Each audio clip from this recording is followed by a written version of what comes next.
Good evening, ladies and gentlemen. Welcome to Turn 3 Racing Network. My name is Chris, and I am up here in the booth with a couple of guests. We're going to start off with Terry Foster, our man on the scene. Terry, what is going on, bud? Happy late 4th of July to you. I know you did a little bit of a grid walk. Why don't you go ahead and take us through it? All right, guys. Hey, Chris, Tim, how you guys doing? Good to hear you.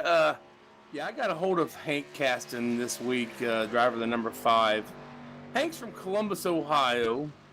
He's 36 years old, and a really cool hobby I wish I would have got into years ago. He is a private pilot and just he likes to fly. Says the hardest thing about it is the renting one of them daggone airplanes for millions of dollars, I guess. I don't know. But I'm going to do something a little backwards here. I've done his Fast 3 real quick. I asked him his favorite make of car. He said Chevy. His favorite food is hamburgers. Favorite NASCAR driver was Kyle Busch. One of the questions I asked Hank this week, since being in Blazing Pedals, this is his first season with us, I asked him, how do you feel the league is doing? Hank says he's in a couple other leagues. He likes Blazing Pedals the best, but can't stand the drama. I mean, we have it occasionally, but I think that goes along with the territory there. Rick asked me last week to get a hold of Hank. He wants to know about this truck that Hank's driving, all the stuff on it. Hank is a retired United States Marine Corps. I'm just going to go with the way he told it to me. On the front of his car, he's got the USMC flag and the eagle and the American flag. He served in the United States Marine Corps from 03 to 2011, man. That's just a long time. And I told him I appreciate all of his service and everything. You know, everybody does. But on both sides of his truck, he has the letters CLB 6, which is a Combat Logistics Battalion. He wasn't in that battalion, but it was their sister battalion that he trained with before getting deployed. So he's made some good friends over there, and that's what the CLB is for him. On the back of Hank's car or truck, you see 3 names. There's a Corporal Bogrit, I think I got it right, a Corporal Twitty, and a Sergeant Science. Sergeant Science has a little bit of a history with him. I'll go into that here in a minute, but Corporal Bogart and Corporal Twitty both lost their lives due to an IED. I mean, that was in 06 to 07, somewhere in there. They both lost their lives to an IED. That just kind of tears me up thinking about it, but that was in Volusia, Iraq. Sergeant Science, the other name he's got on the back of his truck. After Hank's second deployment, he became a teacher with Sergeant Science. There's someplace over there in Iraq. Sergeant Science re-enlisted for another 4 years. A year or so into his re-up, an IED hit the back of his vehicle he was in, also taking his life. Also on the back of his truck, I'm sorry, I don't know why I keep saying that, he has United States Marine Corps insignia on the back of it. He told me exactly what that means, the EGA, and anybody that's out there in the United States Marine Corps knows what it means. I now know what it means. I did not write it down, nor did I remember it to put it down, because I think that's an honor that the Corps have with these guys. I think that's something, it's my belief that is them. So I don't want to make other people, I don't know how to say it. It just, I won't say what it is. So, but Hank, man, he brought me tears when I was talking to him, because he told me a couple little stories. And I got real teary-eyed talking to Hank here, and I really appreciate what he's done for our country. All the time he's spent in the Marine Corps, and I'm happy to be in this league with him, racing next to him every week. Chris? That's pretty awesome, bud. No, that's... what more do you say? Dude, I'm dead serious, guys. When I got up out of my seat after talking to him about a half hour or so ago, I actually walked out to my garage and had to sit there for a minute and reflect. My wife came out. She goes, "Is your nose running?" I was like, "Nah, I just got teared up over talking to this guy and kind of over what the heck's happened in his life here in the past." Let me see, from 06, from 2003 to 2011. Man, it's just I couldn't thank him enough why I was talking to him, and I know a bunch of people always feel that way with our military, that we just can't thank these guys enough for what they do for us. No, we cannot, Terry, and I want to thank you for a very, very special walk down the road here tonight, man. It's it's humbling, and it's rather fitting here on what I'll call the 4th of July weekend. So, Terry, yeah, thanks very much, bud, and good luck to you tonight. You're running good out there. Hopefully, practice times lead over to race times. If they do, boy, you might have something for these guys.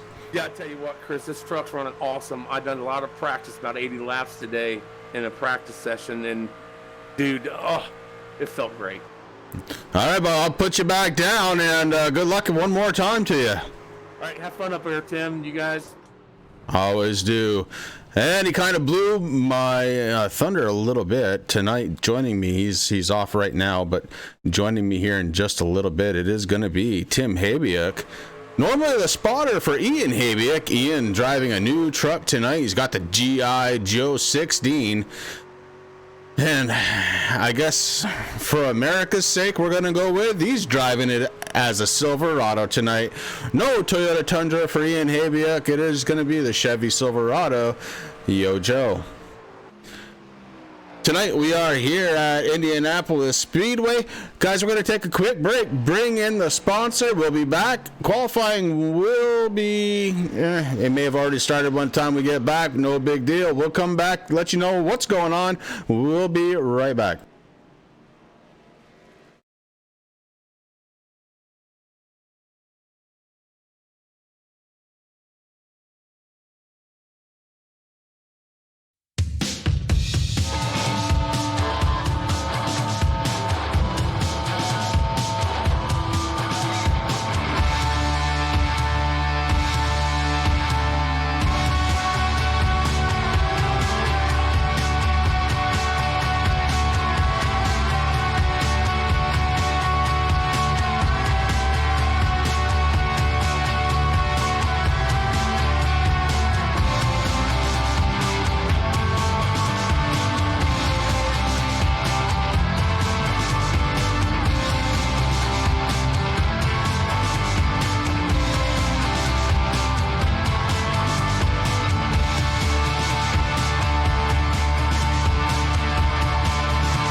to the front bumper, and he hits him again now. Ray Alfala into the outside wall. He's going to pass nearly 3 cars down that front straightaway, and he's going to get them all done with. What amazing. Lee to the inside goes Logan Clapton is going to touch in.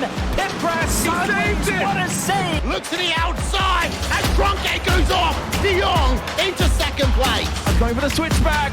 Oh, pinpoint driving. It's howling down to the inside. Trying this contact though. Wide left of the racetrack. Chris Benner drives it back down underneath, and he takes that second spot right back. Joker goes to Garrett Lowe.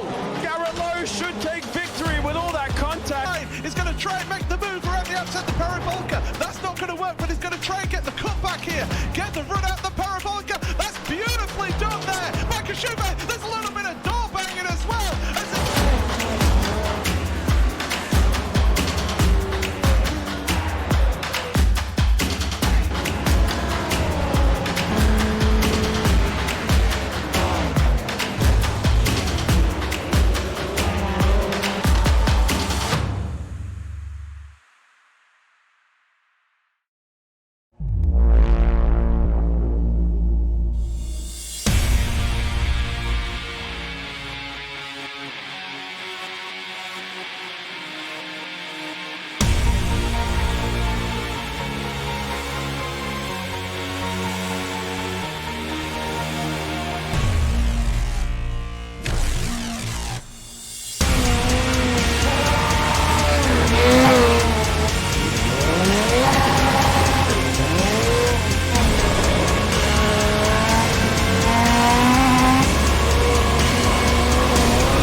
Ladies and gentlemen, we are back here on the Turn 3 Racing Network, getting set to go to qualifying. We've got about 5 seconds left of practice, and Tim Habiak stepped away just for a moment. He says, I need a pen and paper. And you're absolutely right, Tim. There's going to be some action to keep track of, and you're pulling double duty here tonight, so definitely going to need that pen and paper.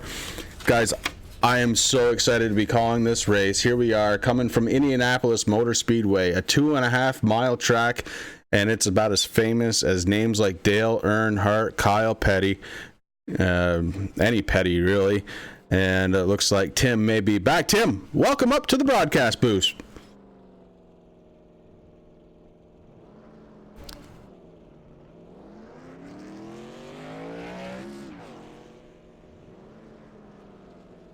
Of course, Tim is taking the place of my partner most of the time, Rick Hammond Jr. Rick, you're up in Maine. I know you're watching, or I believe you're going to be watching. If not now, soon.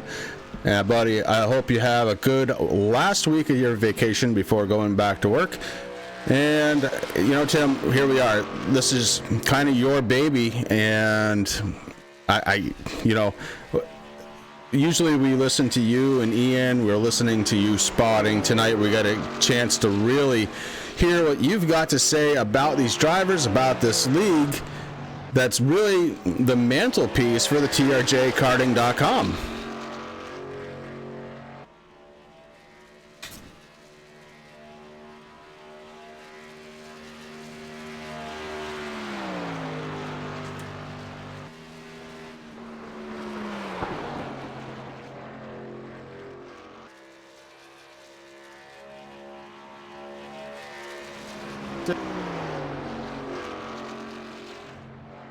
New ideas and new avenues to look at how to run stuff, and he's developed new strategies that are drawing more people in. We have 43 charters for the league, and actually a waiting list for people to get into our league. So that's a lot better than it was last year. I think we were low 20s, something like that last year. So we definitely doubled our participation, and it looks to be growing. You know, every week you got more and more people requesting to get in and be a part of the Blazing Pedals League. Well, that's it, and it's huge when you have people looking to join your league. There's usually reasons for that. Here, I believe, at least my heart says, it's quality of racing on track. And Tim, I'm going to tell you right now, I pulled a Rick on you. I had your mic muted for just a little bit, but I think we captured the heart of what you were going for there.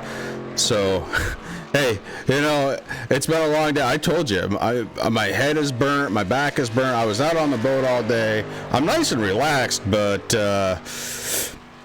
you know, at some point we got to put our game face on, and I think I just did. So, hey, here we are. We're under qualifying, and look at this. Terry Foster. I told him he was fast during practice. Look at the time he's throwing down right now, a 52.331. Good enough for the pole out of Terry Foster. That Foster's truck definitely wound for sound tonight, getting ready to go. His teammate, Aaron Bockover, right behind him, a 52.591. Of course, those guys are part of the TNA Motorsports. Right on, right on. I'm just actually pulling that up right now. And Taylor the Butcher Benjamin, he's up there with a 52.9 on the 4th spot right now. Chris Williams, he went up there 3rd with a 52.682 right now. We're waiting for a few more tracks to get a few more trucks to get out there on the track. Well, right now we've got the 5 truck. That's Hank Caston, and we learned a little bit more about Hank there, thanks to Terry Foster and the work he's doing. Hank Caston, former Marine. No, that's not right. I've been told this before. You're never a former Marine. No longer active. We'll go with that. Marine, the 5 of Hank Caston. Also out there, Jaden Dahlberg and Dalton Kilroe looking to qualify their machines. Terry Foster took that qualifying time and ran a 52.331 out of Terry. His second lap a little bit slower, did not post. Such a big, wide track. The corners are a little different here than just about any other track out there. You really have to pay attention, and as the tires wear, that truck is going to want to push out towards the wall. Have to be very careful with those old tires. And Tim, actually, I think you can actually elaborate a little bit more on tire run, fuel run, things of those natures. Yeah, everything we've been testing this week, these tires have a big drop-off after, I mean, you got about a half-second drop-off literally after about 5 laps, and about 15 laps, it's about a 15 to 20 laps, you can see about a 2-second difference per lap. The fuel runs are pretty much even. Your length of fuel run is going to be pretty much even with our stage brakes about every 30 laps. You can start to take the fuel about 33, maybe 34 laps at the most, but at that point there, your tires are about 10 to 15 laps past the good. So, you know, your stage brakes are going to line up pretty good at 30 and 30 with your tire and your fuel wear, or your fuel and your tire wear. So that's going to make a lot of strategy calls for that last 60 laps of the race. I'm talking with race control right now. I got to double check on a couple of things here, but I also have to check in on with you. So why don't we... Actually, we're going to mute the mics, let the sounds happen as they come. And guys, continue on watching qualifying. I'm going to have a quick chat with Tim in the background here, and we'll be right back.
All right, I think we got it figured out, Tim. Why don't you go ahead? We got Ian Habiak, your son, ready to qualify. Oh yeah, he's out there. He's rolling around. Right now, his first lap is a 52.5. That's third on the grid.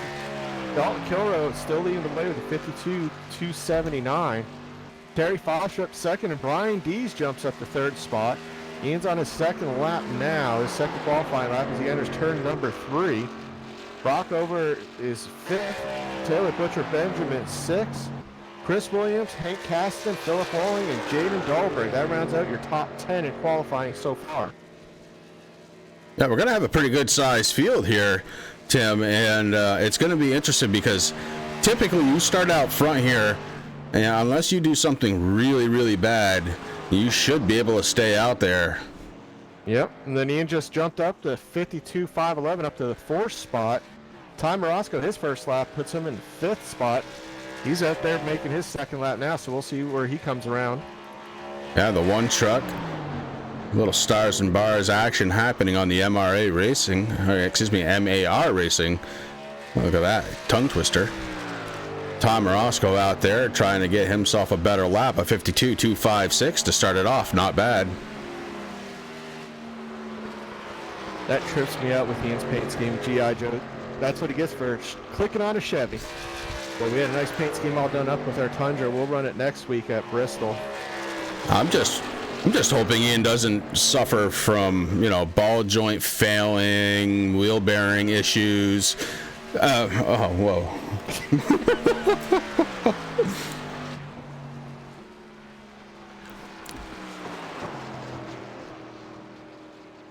Big track, 2.5 miles. And we do have stage racing tonight. Laps 30 and 60 will be stage 1 and 2. And then we have a 60-lap shootout. That's going to be a long green flag if we manage to get there and run it under green. That will certainly tell us who the big cheeses are here tonight. Oh, absolutely. I think Indy can kind of go one of two ways. Either it can turn into a wreck fest, and the exit of turn 2, it's real easy to catch the wall there as well. Actually, turn 3, last year we saw a lot of cars getting into the wall coming out of the short chute between turn 3 and 4.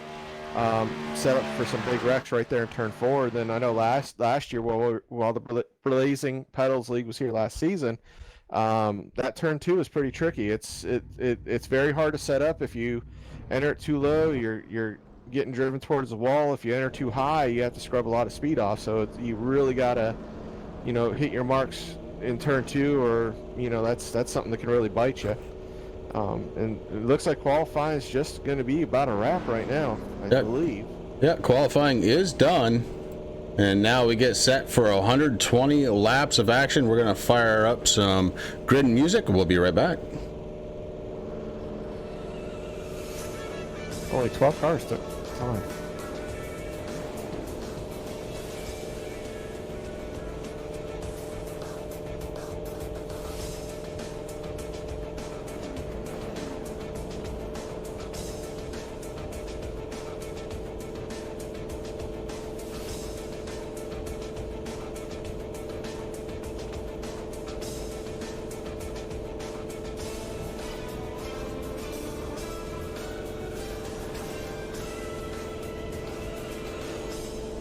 And we are back, and Tim, you actually made a point right before we muted out the mics. Only 12 trucks took qualifying, and look who's on the pole. It's the Turn 3 Racing Network truck, Dalton Kilroe himself. Dalton, this is going to be awesome. And let's see, who do we have on the outside? It's going to be Terry Foster. Now, Terry had a really good practice session, so no surprise there. Terry starting up on the front row. It's going to be Brian Dees in the 17 truck starting in 3rd spot. Ian Habiak starting outside 2nd row in 4th. Starting in 5th tonight, it's going to be Ty Morosco, Aaron Bockover, teammate to the 86. He's going to be starting in 6th spot. Taylor, the Butcher Benjamin in the 10 truck, going to be starting in 7th tonight. Chris Williams in the 13, going to be starting in 8th position. Michael Sturgill going to be starting 9th in his 55 with Hank Caston rounding out the top 10, 10th position for the 5 truck. Philip Whaling going to be starting in 11th place. Jaden Dahlberg going to be starting in 12th. And then we've got Tyler Gary. Tyler, it's been a long time since we've seen you out on track. Good to see you back out there, my friend. Welcome back to your league. Have fun tonight. Jamie Walker going to be starting in 14th. Then we've got Tyler Dugan going to be starting his 42 truck in 15th position. Chad Oxendine going to be starting in 16th in the 29 truck. Nick Rose going to be starting 17th in his number 41 with Ashton Schleiss starting in 18th. In 19th, it's going to be the 97 of Jeff Hartline. On his outside, the 20th position belongs to Derek Paulson in the 6th. Brian McRae in the 35, going to be starting 21st with Todd Hatcher to his outside in the Chevy Silverado. And riding shotgun on the field, the 00 of Mark Johansson. That's the field as we know it to be, guys, and we are getting ready to go. Pace car laps are going, and look at that, the pole truck. Come on, Dalton. Great qualifying. Way to put that turn 3 Racing Network up on the pole. I don't see any flames on there. I'm pretty sure we requested flames, but that's okay. He didn't get no flames on there for this race? I don't see him.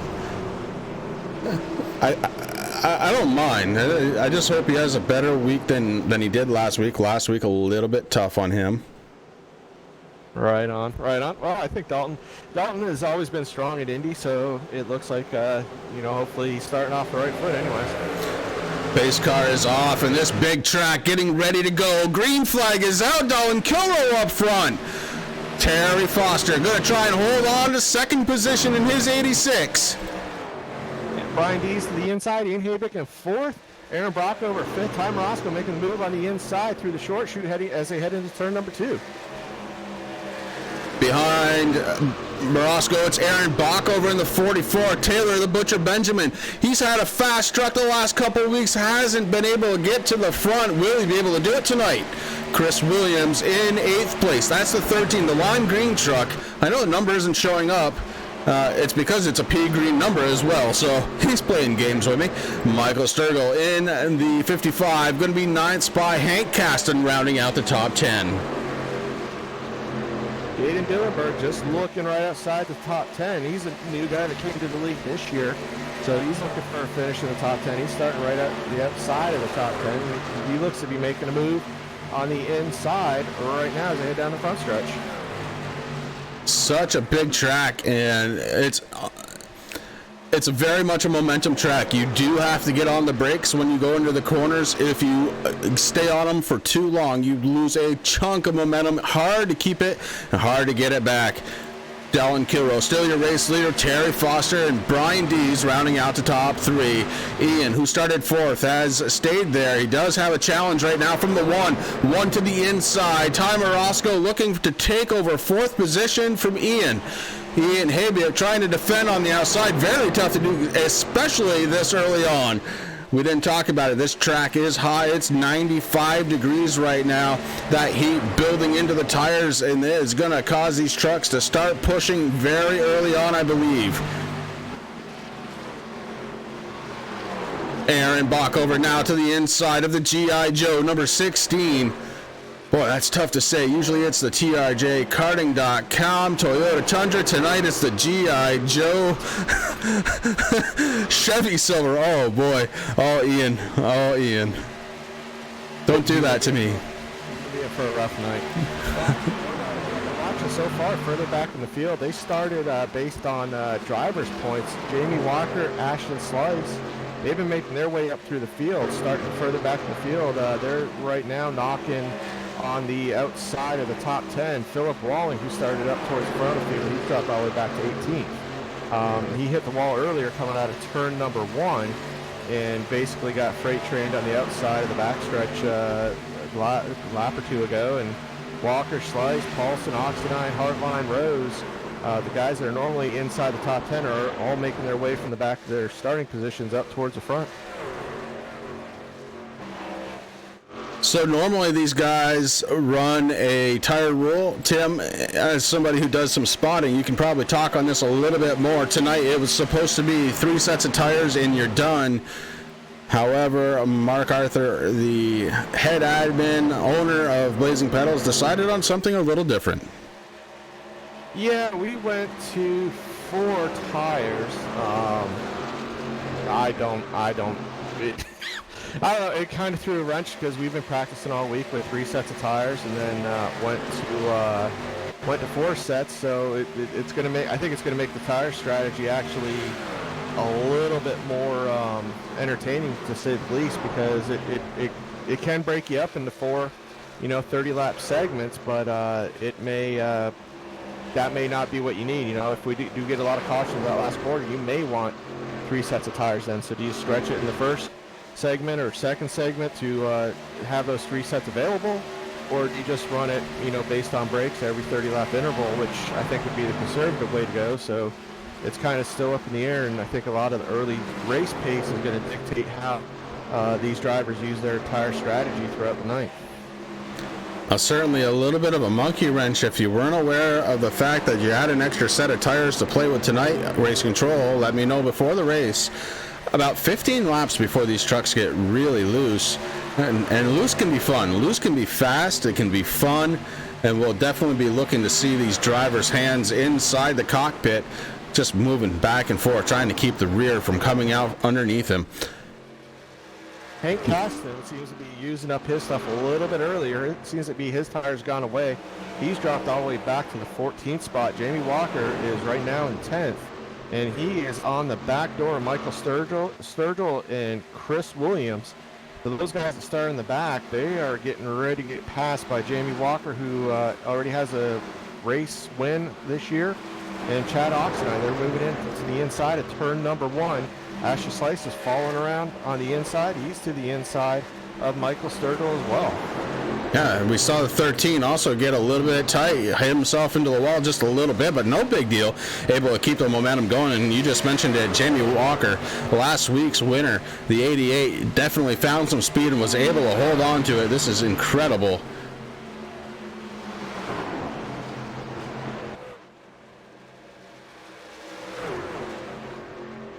And Jamie just went to the outside of Sturgill. I believe that's on turn number 2.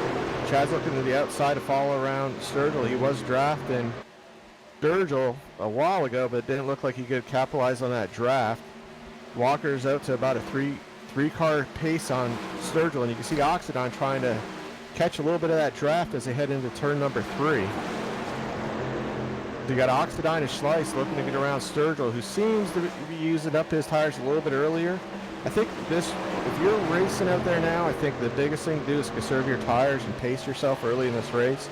That's going to give you the ability to save some tires for later on as the laps count down.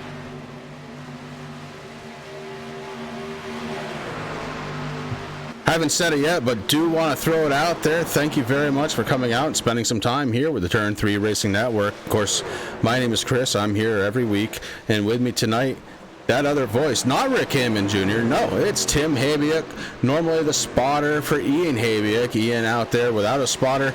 You don't really need it. Tim, you and I were talking, Indy's so big, it's so wide. Yes, it's nice to have a spotter, but do you need it all the time? No, not really, right?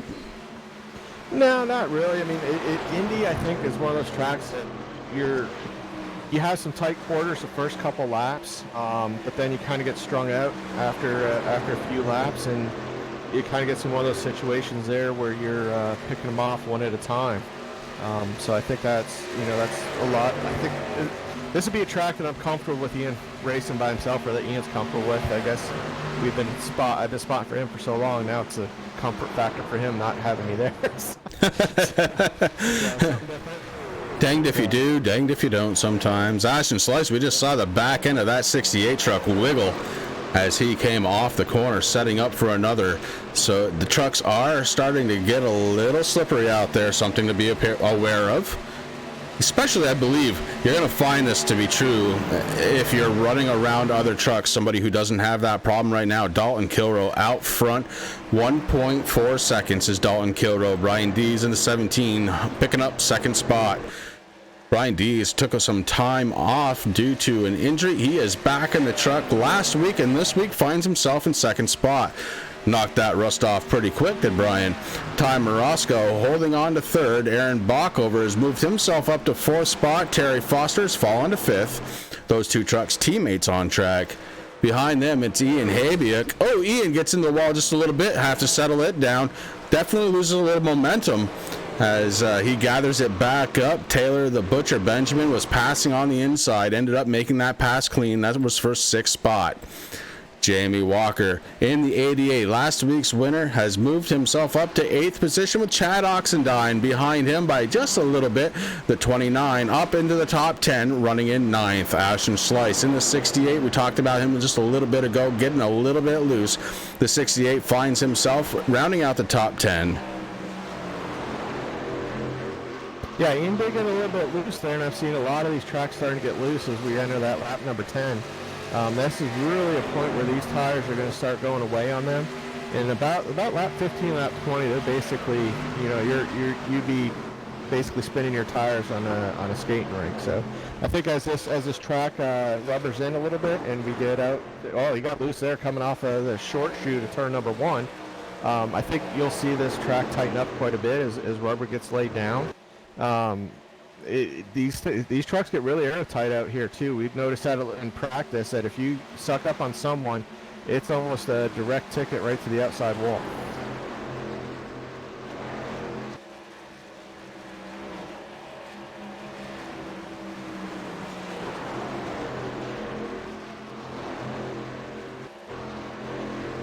Checking in a little further back, we're checking in on the 35. That's Brian McRae. Brian McRae was running himself in the 17th position.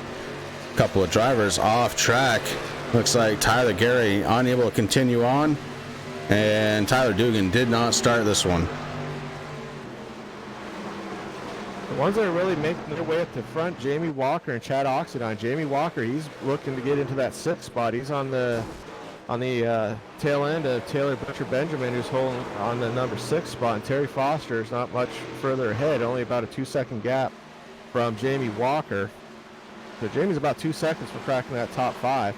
Jamie's looked very strong here early on. He took one of those provisional starts based on points and started towards the rear of the field, and he's made his way up to 6th spot, and he's going after Terry Foster now.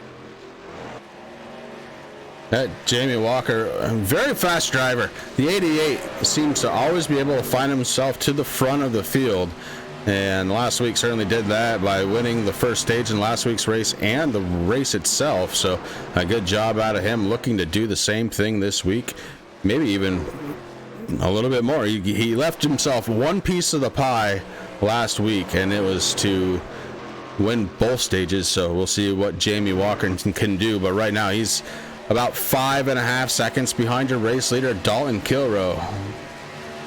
And you got quite the battles shaping up for that 9th spot as Derek Paulson is running 9th, Ian Habiak 10th, and Michael Sturgill 10th. Ian scraped the wall a couple times this evening. Had a real big correction coming out of turn number 1 a couple laps ago. Seems to have gathered back up, and he's losing a little bit of steam there coming out of the short chute again. And Sturgill dives to the inside of turn number 2. I throw a shout out Jeff Hartline. Jeff Hartline in the 97. Also, he had a fast truck last week and didn't get the finish he was really probably deserving of, because he was super fast. Just kind of got tied into something. A lot of people did that, unfortunately, but yeah. So good luck to the 97. Hopefully he can really get after it. Kilroe's still out there showing the lead with just about a 1.5 lead over Ty Morosco. Brian Dees in 3rd, Brock over 4th, and Foster in 5th. Foster up there early, top 5, looking pretty strong.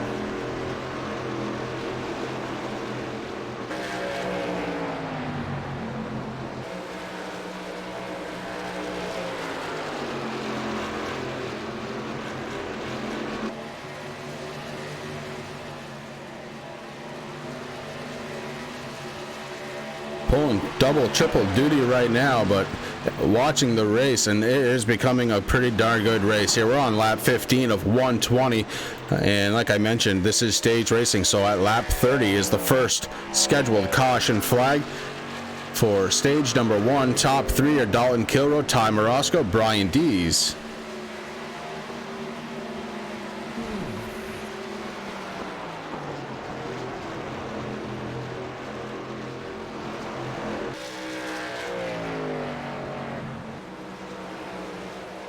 That Oxidine made that pass on Taylor the Butcher Benjamin. Now Oxidine's starting to close up a little bit on Jamie Walker, who's holding down that 5th spot. Oxidine made the pass for 6th. Terry Foster is starting to run down Taylor as well. So Terry Foster falling just outside of the top 5. But Jamie Walker marching his way up there with Chad Oxidine in tow. Chad Oxendine, another one of those drivers, he is very, very fast. Sometimes, you hate to call a driver out, sometimes he's a little too fast for his own good, but Chad Oxendine, every time you see him on track, you gotta be watching because he puts on a hell of a show throughout the whole thing, and right now he is definitely on the move. He has followed Jamie Walker all the way up, now running 6th spot. Well, Chad Oxidine, he's been with our league. I think this is his 3rd season as well with the Blazing Pedals League, and he's come a long way. Like you said, he has a habit sometimes of starting out really fast and dying off, but this season I think he's gotten a lot more consistent. You're seeing his name in the top 10 consistently, and I think he's just learning how to pace himself a little bit more with these tires.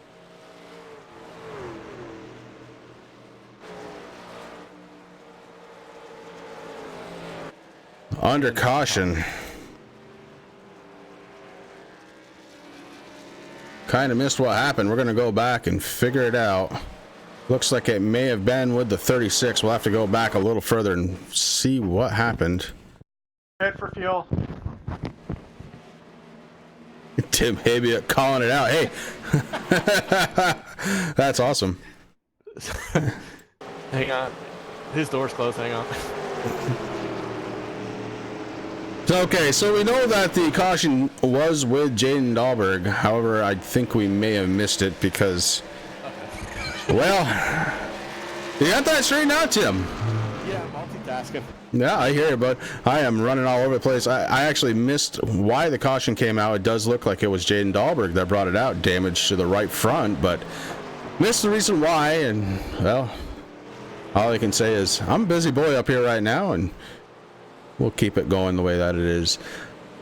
Well, again, thank everybody for coming out here to the Blazing Pedals, sponsored by trjkarting.com. If you haven't done it yet, I'm sure Tim would appreciate it, Tim. If you would go on over to trjkarting.com and, just let him know that Chris and, well, it just doesn't work tonight. Nothing is working right tonight. Let him know Chris and Tim sent you. There you go. There you go. Yeah, we get on such a roll and we do things pretty much at this point like clockwork, and not having my right hand is, yeah, it's all right. I hope he's having a good time over in Maine. Hey, I'm trying here. I'm trying. No, Tim, you're doing a fantastic job. Listen, I know you're busy. You're calling out pits and you got things to do too. That's fine by me. I think it adds a little something. It's cool. I'm good with it. So here comes the first round of pit stops, lap 18 of 120, and we're going to go with the 36 as the one to bring it out. I'm still not positive to that, but he's the one with damage, and that's the one that iRacing brought me back to make sure. So, and there's going to be some guys staying out. Unbelievable. They're going to stay out on old tires. Look at that. Aaron Bockover still out there. Terry Foster, Derek Paulson, Jeff Hartline, all opting to stay out. Maybe a pit strategy, maybe they were just trying to lead a lap. You don't really know. Brian McRae also staying out there. Todd Hatcher in the 40 going to stay out.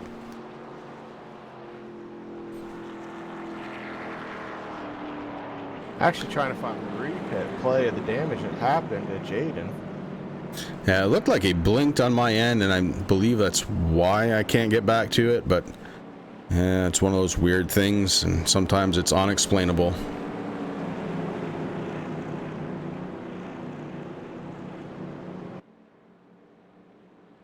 Very long pit stops here, Tim, because it is such a big track, 2.5 miles long. But we are definitely working our way through it. We're on lap 19 of 120.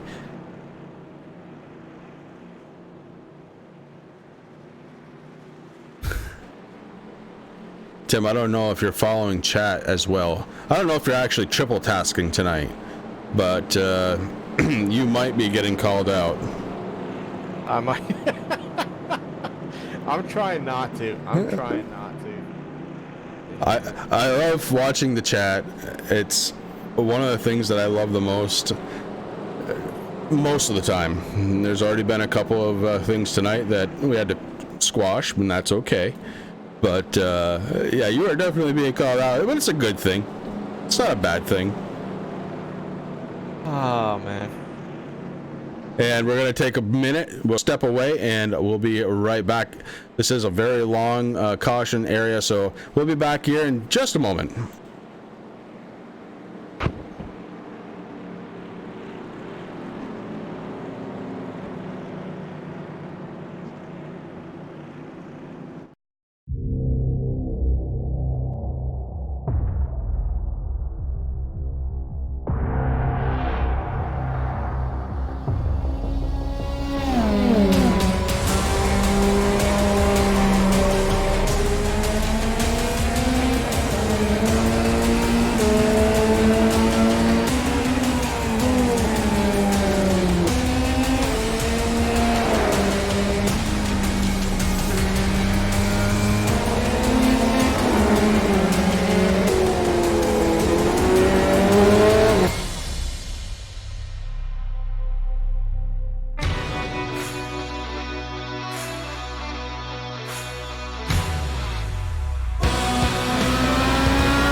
And we are back live with the pace car lights off, getting ready to go once again here on the Turn 3 Racing Network. New race leader, it's going to be Aaron Bach over in the 44 to the outside.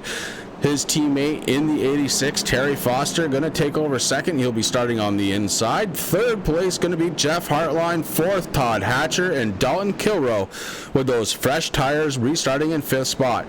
I don't know about that call, Tim, staying out this early. Look, I get it. There's only 9 laps left before caution falls for stage 1, but oh boy, I don't know about this call. I think there's some guys that are staying out there for fuel mileage strategy or staying out front. I'm not sure exactly who took tires on that stop, but it definitely the fuel mileage. If you're looking to extend your race distance on the first set of tires, now would be a real good time to stop, and that way when it cycles through at the stage break, you'll be set up to be able to get that set of tires midway through the second stage, which will leave you 3 sets of tires entering the third stage of the race. Well, pace car is getting set and ready to drop onto pit road. And Terry Foster, Aaron Bockover will battle it out on the front row. We'll see what those tires do. It starts third row back. Dalton Kilrow, Jamie Walker. And I think it's going to be quick when we figure this out. Pace car is off. We're getting set to go back to green flag here in Indianapolis. I think you're going to know by turn number 3 who took tires and who didn't take tires. Yeah, I believe you're right. I really do. And it might be happening already.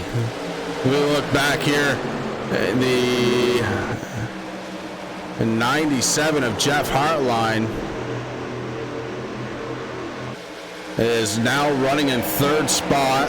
Here comes Dalton Kilrow. Kilrow and Hartline battling it out for third spot. Those two on fresh tires. Ty Morosco in the 1, Chad Oxendine right behind him. Here comes Taylor the Butcher Benjamin. The Butcher running 7th spot at 55. Michael Sturgill is going to be running in 8th right now. Brian Dees, Jamie Walker rounding out the top 10. And those new tires definitely getting it done, because here they come. Dalton Kilrow goes down to the inside. We go 3 wide down the stretch. It straightens itself out pretty good. Chad Oxendine pushing hard on the 1 truck. Ty Morosco pushes him up to 2nd spot. Dalton Kilrow on the outside to defend. Kilrow trying to defend on the outside. So far, so good. Morosco loses the help from the 29. Morosco, though, plants that truck. Oh, plants it too hard. Plants it way too hard. The 24 goes around, Chad Oxendine goes around, and we find ourselves under caution one more time. Heavy damage to the 29, and that isn't all. We're going to go back and take a look. Dalton Kilrow was battling with the 1 truck. It looks like the 1 may have stepped out just a little bit. And boom, into the 29. Taylor the Butcher Benjamin looks like he may have escaped that one cleanly. We're going to go back and take a look again from the cockpit view of the 24. Dalton Kilrow, unfortunately, one more time getting just beat up. Turn 3 Racing Network truck looking so good right up until this point here. It gets into the wall, and it is all done from here. Lots of trucks doing a good job avoiding what could have been disastrous, as this accident was happening up towards the front of the truck. At the time, Kilrow was running in 3rd spot.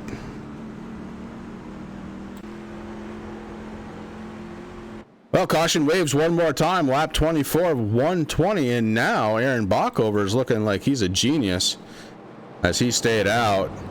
And we are under caution one more time, along with Ty Morosco. They're going to make up row 1, and Taylor the Butcher Benjamin and Michael Sturgill are going to be making up row number 2. Terry Foster had fallen to 5th spot. The good news for him, no contact through that whole thing. The 86 Foster's logger truck still very clean. I believe there's a little bit of net code there, Tim, and I hate to blame accidents on net code, I really do, but sometimes it's almost too blatant. Yeah, because it looked like Ty just clipped the inside of the rumble strip in turn number 2, and he came up into Dalton, but it still looks like there's daylight between Dalton and Ty, so I really don't see where that force that drove him to that outside wall came from. He come down around the track into Chad, and pretty much there. I think they were about the only victim. So Dalton's got a lot of right side and front end damage, and Chad spun that backwards into the inside wall, and Chad's going to be hurting there aerodynamically, but I think with what Dalton has, he'll probably be a little bit more manageable with the damage he has. He'll probably have a couple minutes of repair time, but with these long pace laps, I think these pace laps under yellow are probably going to be close to about 2 minutes. He's going to, or at least about 1:50 somewhere in that area. He should be able to get that repaired to still be competitive and stay on the lead lap. This is definitely a aerodynamic track. You need to be able to have good aerodynamics, And the question is going to be, can the 24 pit crew straighten out that truck enough to make it a viable contender? It looks like Chad Oxendine may have loaded into the hauler and called it a night. Ashton Schleiss, well, he's being showed 12 laps down, so maybe that first caution, which we never could find, may have involved the 68. I'm going to go back and see if I can find anything back there. Actually, Ashton shows to be on track right now. He's running down the backstretch right now.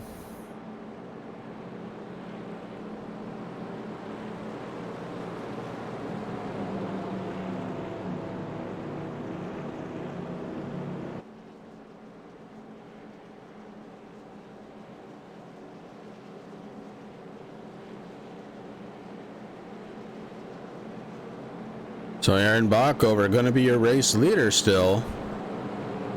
He had a really good restart with Terry Foster, his teammate, starting alongside of him last time. This time by, though, he's going to have Taylor the Butcher Benjamin. And Taylor Benjamin, he has really impressed me in the last couple of weeks. He's been very fast. Hasn't had the finish that he's deserved, maybe. Last week, he did pretty well. I don't think he finished right exactly where he wanted to finish, but definitely a good strong finish for the 10 truck. Michael Sturgill in the 55 doing a good job running in the top 3. Terry Foster is in 4th spot. Jeff Hartline running in 5th. I actually was able to find that replay what has put Ashton Schleiss behind the 8 ball here early on. On lap number 12, Derek Paulson was making a move to the inside of turn number 3 and just crowded Ashton's line a little bit, kept him up there just a little bit high, actually as into turn number 1, and Ashton just got loose on the high side and backed it into the wall, and he's been in the pits since lap number 12. All right. Well, that definitely explains why he's so many laps down. He is back out on the track now. We're going to see if we can find what kind of damage he's got. Front end looks very clean on the 68, so that's the more important side. Yeah, it looks like he took all of his repair time because the impact he backed into the wall jacked it up pretty good. So it looks like he took all of his repair time, and the crew got that thing straightened out pretty well. Every point matters, and Ashton Schleiss taking care of business. So that 68 looks just as good as it did when he first started. So here we are.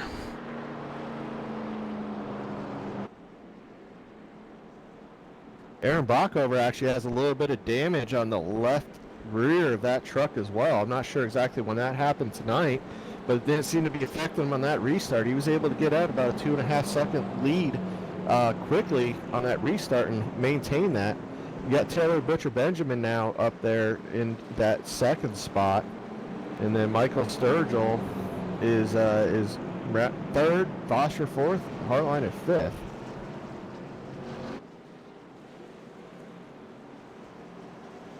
Taylor Benjamin has been very fast. Aaron Bockover, for about the first 5 races last season, was the points leader. So this is going to be an interesting restart. Pace car lights are off. The Ford Mustang will turn down onto pit road, and we'll set these trucks under the green flag one more time. We are scheduled to go under the green, or under the yellow again, one more time at lap 30. So they got just a few laps to run to try and settle out the very first stage.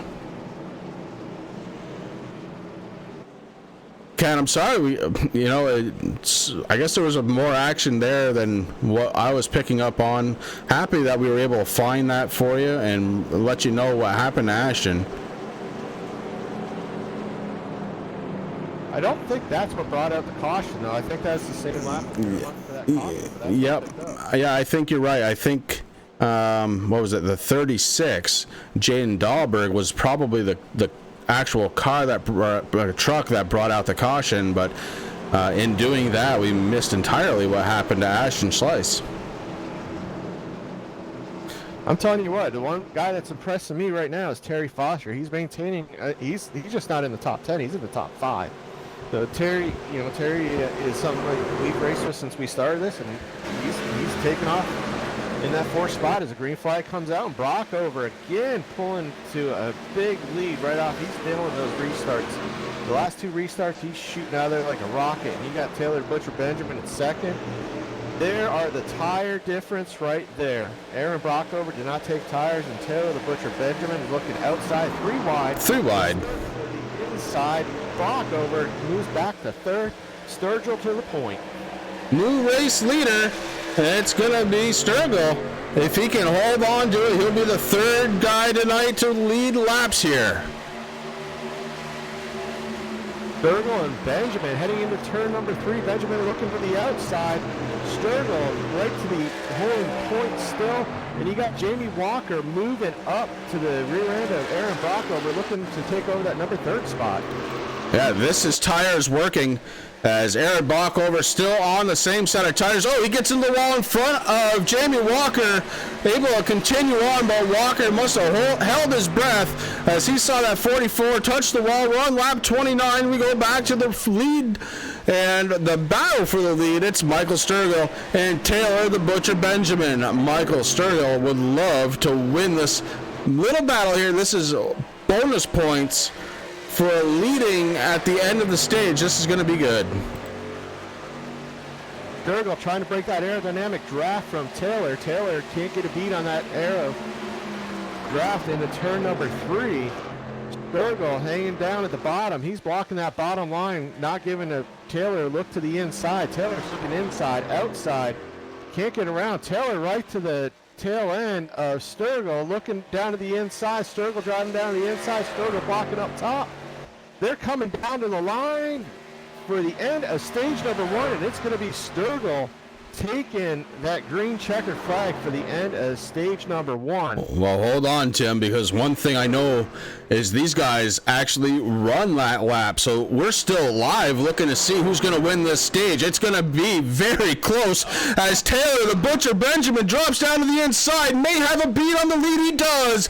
Michael Sturgill goes to 2nd. Taylor the Butcher Benjamin hops up in the 1st, and that Dr. Squatch number 10. Into turn 3 now. The 10 took the lead away from Michael Sturgill. Sturgill thought he had it, maybe not, as Taylor the Butcher Benjamin coming around turn number 4, getting set for that long front stretch down to the green or yellow at this point. Holy cow, what a battle for the lead. Woo! That was premature celebration right there. Yellow flies, and we have stage 1 winner. Unbelievable job. Hey, I had a full weekend in NASCAR. I'm used to the green checker. That lap that was incredible. That was really, really good racing right there. Taylor. Nick Rose up to 4th at the end of that stage. So Oh, yeah. He made a big mark with those tires. He restarted 14th and marched his way up 10 spots in roughly 15 laps. So he's in the top 5 now. What a way to end a stage. Great battle. The last 2 laps deciding it, and Taylor the Butcher Benjamin picks up those all-important bonus points.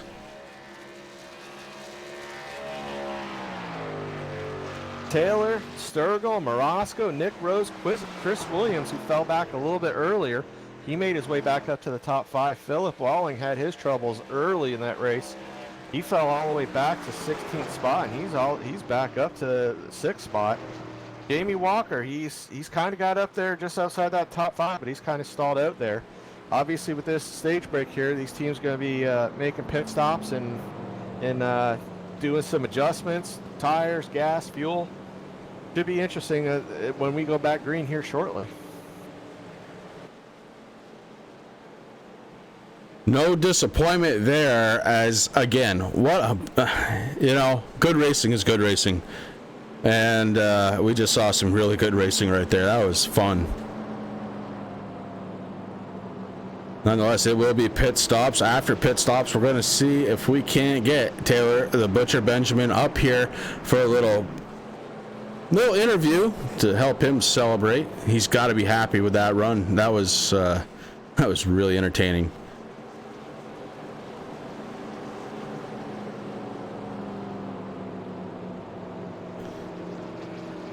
Tim's dropped down to be with Ian for a moment.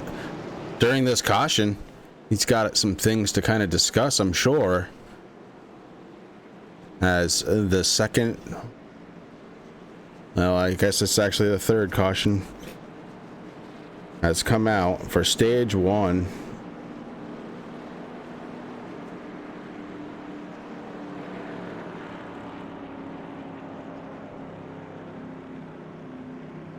Just a little over a quarter of the way done with this race, and if the action keeps up like this, I may lose my voice. I'm trying to help you out. I got a little excited there. Oh, this is great. It is really good. Yeah, so we had Sturgill stay out. I think who else stayed out? Sturgill stayed out. D stayed out. Benjamin stayed out. Timer Osco. Yeah, there's a few trucks out there that stayed out, but yeah, just top 3. Sturgill, Dees, and Johnson stayed out, and everybody else came down pit road, including Taylor the Butcher Benjamin. We're gonna try and sneak a little chat in with him as soon as he gets himself back on track. I don't want to do a repeat performance from last week. I felt horrible with that. And I again need to thank the admin, Mark Arthur, for taking care of that little oopsie we had last week. Well, he's back on track. Let's knock him up. Hold him up. Taylor the Butcher Benjamin, this is Chris and Tim up in the booth. Do you have a copy? Yes, I do. Well, bud, your first stage win of the season, and that 10 truck looking strong out there tonight. Why don't you take me through that last couple of laps? What a battle. Yeah, it was pretty. That was something else, wasn't it?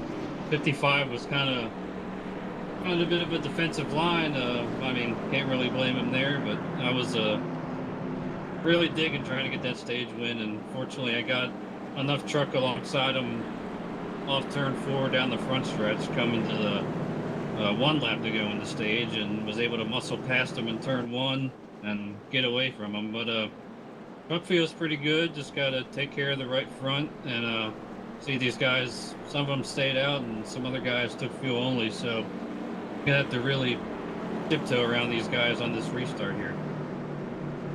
Well, go ahead, Jim. With all the strategies that are out there, Taylor, what's your mindset going into this race for the remainder of the run? Well, my mindset is, I mean, try to get as much track position as possible, and already seeing how much tires make a big difference here. And my main concern is just trying not to use them up too fast and have enough at the end of the run where I can, try to hold these guys off if I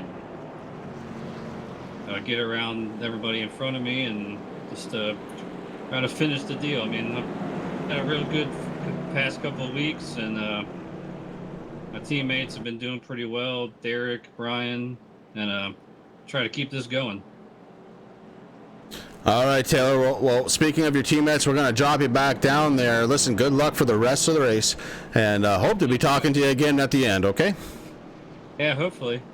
All right. That's driver of the number 10 truck, your stage 1 winner tonight, Taylor the Butcher Benjamin. He really got it done, and I'll tell you, I don't know if you guys noticed this or not, but Sturgill and Benjamin at the end of that, in 4 laps, had opened up a 3.5 second lead over the rest of the field. That is impressive. That's some driving.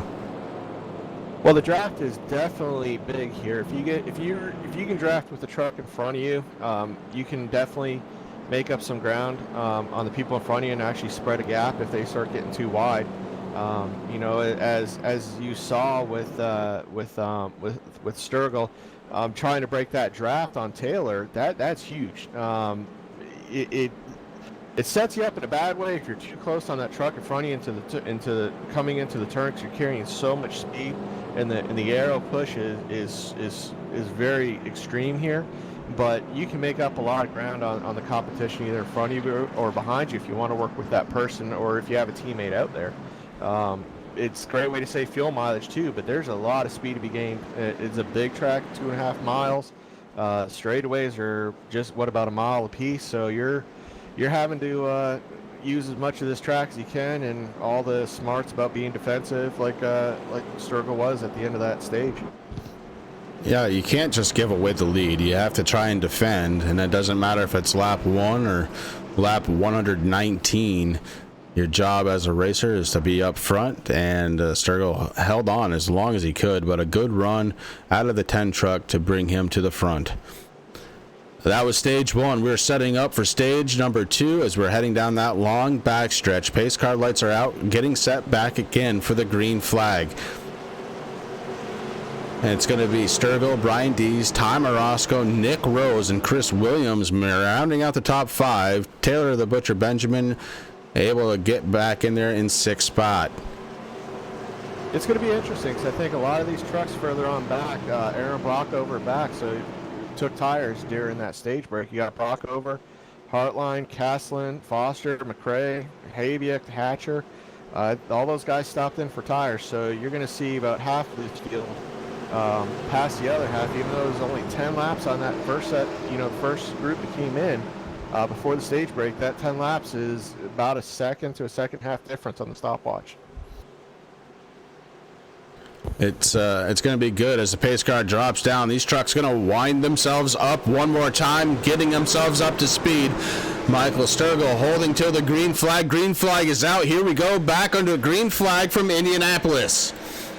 Track temperature, Tim, we haven't talked about it in a little while, but it has risen up to 106 degrees, and that is a tire killer.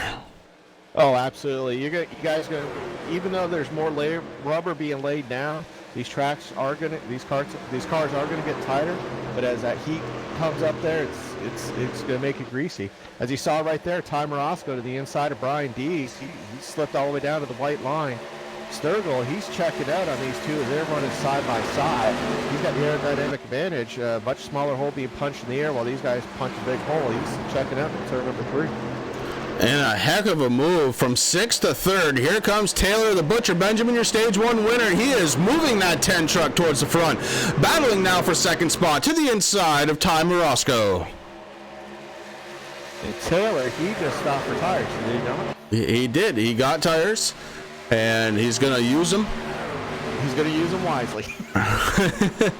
he You gotta get them early because this field is gonna, as you can see further back in the field, they're spreading out 2-3 wide coming out of turn number 3. So as this field spreads out, you want to get as many spots as you can on the restarts. Absolutely. He is marching Sturgill down. It's not going to be long, and then Tyler the Butcher Benjamin, with that difference in tires, just 10 laps is a huge difference. He's marching down Sturgill, and he's going to be taking off that top spot here shortly as they enter turn number 3. And we want to make sure to get this in, and I think now is the perfect time. We're going to go ahead and crank it up.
And we find ourselves under caution.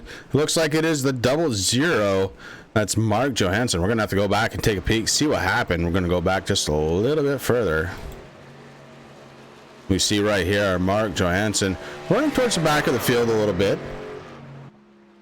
That 00 right around the 36. 36, Jaden Dahlberg.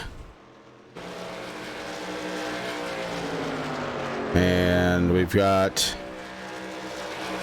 Oh, he's kind of by himself. I'm going to wonder now if the 36 gets in the wall and 00 overcorrected, paints the outside wall with the front bumper, and around he goes. So that is what brings out this caution. The 00, Mark Johansson. Again, he thought he was doing the right thing. He tried to avoid what he saw, just overcorrected that wheel just a little bit too much, and we are back under caution. While we were cranking it up, Taylor the Butcher Benjamin went to the lead, and look who's in second spot. It's last week's winner, Jamie Walker. Walker able to get around Michael Sturgill. Sturgill now in third spot. Ty Morosco fourth, and Brian Dees rounds out the top 5. There you got Paulson in 6th, Caston in 7th, Hartline 8th, Rockover 9th, Rose in 10th. Hebia on that restart with fresh tires moved all the way from 16th up to 11th. Foster, who is strong real early on that last at the end of that last segment, he didn't take new tires and he fell all the way back to 12th. That's where you're going to see all night, new tires versus old tires. And it's if you got a new set of tires in that pit and you get a caution with 20 laps to go, you're going to be the chief right there. But it's going to be hard for these drivers to conserve their tires because after 10 laps they're screaming for tires already. So it's going to take a little bit of patience for them to get there. But if they can get there, that last 20 laps, if you get a late caution, you're definitely going to want new tires. We've had 5 different lead changes amongst 4 drivers. Dalton Kilroe still has the most laps led. Kilroe, who has a very injured truck out there, is 24.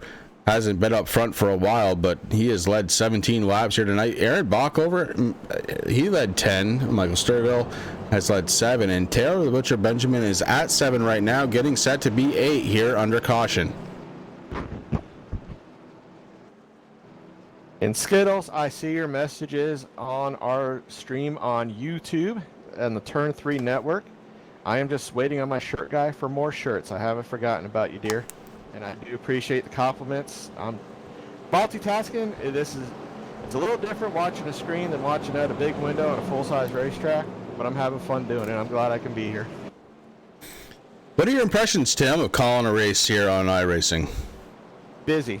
Busy, and I need a bigger mouse. You know, I've said it 100 times. I have 72 inches of real estate between my 3 monitors, and I could use another monitor, no problem at all. I would love to get another monitor at some point. Yeah, it's different because you're trying to follow the battles. You know, you're having to click on the drivers' names to, you know, on my end because I don't have the setup that you do. You know, just try to keep. You know, I'm following most of the race in blimp mode, and then when I'm already, you know, familiar with most of the schemes because they haven't really changed through the year. You know, there's a couple like Ian's G.I. Joe deal there that I'm still not used to, but it's you know, just trying to look at it from a blimp view, you know, a big overview, you know, on the iRacing side of it, not on, you know, what you guys are watching on YouTube is the broadcast feed. But, you know, from what we're watching, you know, from, you know, on my end, you're having to watch, you know, basically from blimp mode, and once I see some action happening on the track, try to zoom in there and just, you know, make sure I know exactly what turns they're in. And, you know, it's on the iRacing server side, there isn't much detail when it comes to the grandstands and stuff like that, so you're having to identify the marks to know exactly where they're at. And I think I caught up turn 3 about a half dozen times when it was actually turn 1, but that's all right. It sounds good. The beautiful thing is, if you say turn 3, nobody's really going to question it, Tim. No. You just keep going, and you know it'll all work itself out. Eventually, they will get to turn 3, so you're not wrong. You're just early. Yeah. So I'm sure Rich is either sitting on the boat enjoying this or sitting there pounding back the margaritas so he doesn't have to listen to it. Well, if I know Rick, if he's not watching live, he'll go back and watch, and I'll get notes. That's just how it is. I'll get notes.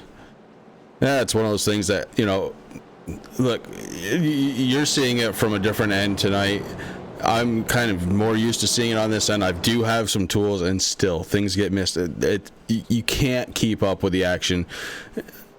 It's not like we're sitting at the track with live cameras, able to see everything that's going on. We're kind of limited to what you see on screen, so it makes it fun and tough all at the same time. Oh yeah, it's enjoyable. It's something different. So I got. Like I was telling you earlier, before the night started, a good friend of mine, Tony Stevens, who runs Pit Road TV and does a lot of the Legends Nation stuff, is one of the the higher ups with the Cars Tour late model series, and he did a lot of this stuff in iRacing 4 or 5 years ago before we ever got involved in it. I used to watch some of his broadcasts, and he's always said that's much tougher to do than actually sitting in an announcing booth watching the entire view of the track. Now I kind of understand, a few years later exactly what he was talking about, but it's fun. I mean, you got a lot of great racing going on, a lot of passing throughout the entire field. I'm real anxious to see what happens here as the laps go on. You got Kilroy still on the lead lap. He was our pole setter. He's running all the way back in 18th spot, but it looks like he was able to get most of the repairs done to that truck. So hopefully he can find some more speed to, get back up there in the top 10 and compete. And you got at the end of that stage break there, you had Derek Paulson taking tires, and he restarted further back. He made his all the way up to 5th. But sitting here watching this racing from this view, it's fun. I'm having a blast. Yeah, it's a lot of fun to really, and the best part about this isn't the racing, it's actually the relationships that you build. But yeah, that's another thing on the side. Speaking of relationships, Blazing Pedals does have a great relationship with trjkarting.com, and if you would, please go check them out online, trjkarting.com, for all of your karting needs. And you know what, guys, if you're happen to get into sim racing, they have some products there that would help you out with that as well. Gloves, shoes, t-shirts when you get hot and sweaty like Rick does. They have it all. Speaking of Rick, there's Rick. I just figured I'd pop a picture of him before we go back to green, because he's wearing his trjkarting.com t-shirt right next to his little girl. And man, I love that family, and look forward for him to come back from vacation so we can spend some more time together. Pace car is off, and here we go back under the green flag, Tim. And Taylor Butcher Benjamin has a battle now. Jamie Walker on the outside. Walker a little slow on that restart, but we'll see if the 88 can catch the lead and maybe lead a couple of laps here. Oh, absolutely. Jamie, he's got a tow right behind Taylor Butcher Benjamin as they come out at turn number 2. Further back in the field, you got Derek Paulson. He's right on the tail end of Ty Morosco, looking to the inside as they come down the backstretch, and it's turn number 3. Speaking of TRJ Karting, we've got the TRJ Karting Infield Care Center. It's filled up with one, and we'll bring him up right now. It's Jaden Dallenbach.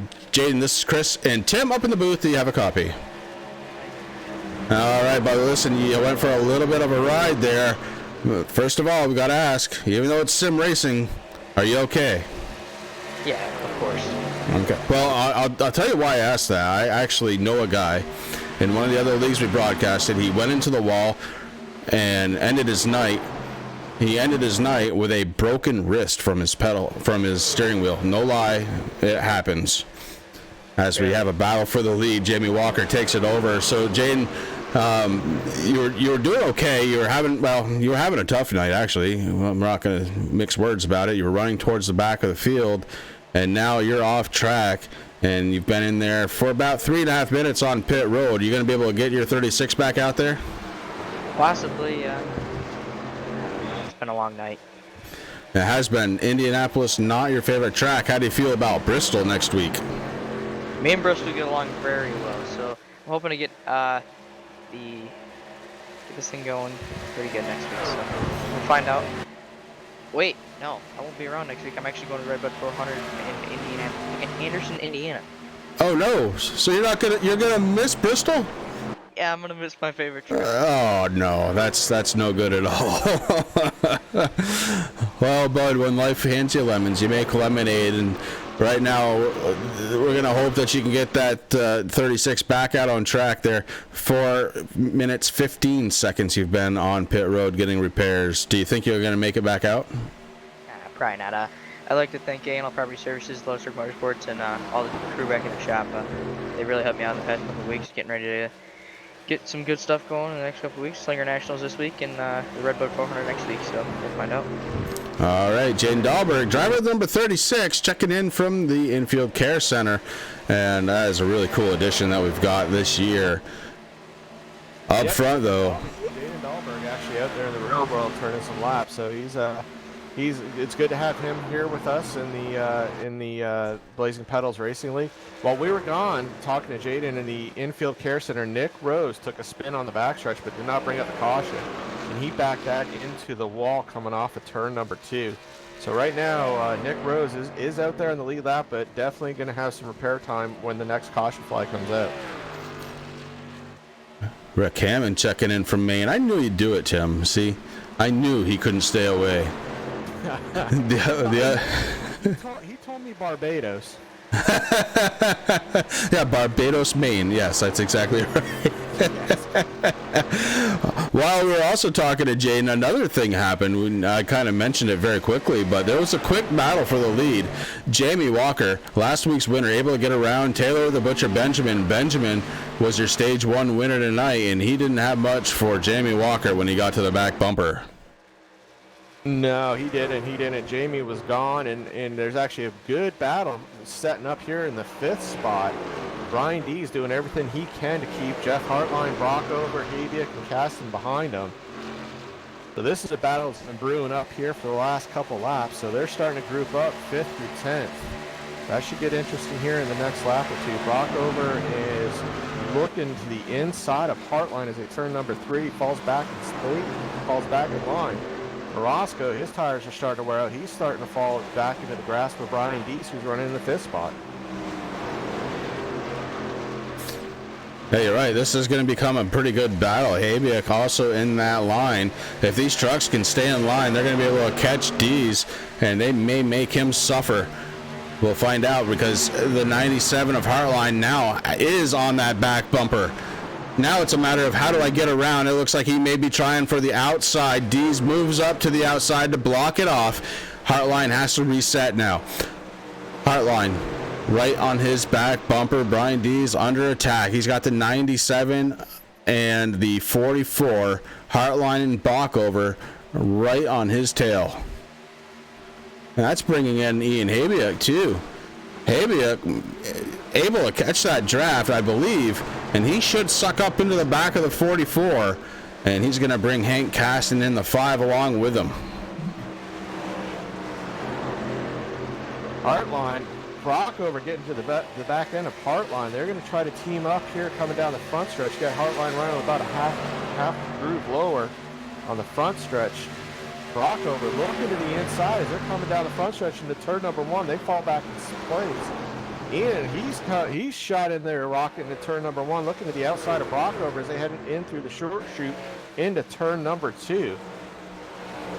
Definitely a battle heating up here for the top 5, or for 5th through 10th, and you got Michael Sturgill in that, Hank Caston in the 9th spot, just sitting there in the bird perch waiting to see what happens. And then Brian McRae, who is running further back in the field for most of the night, he's now cracked into the top 10.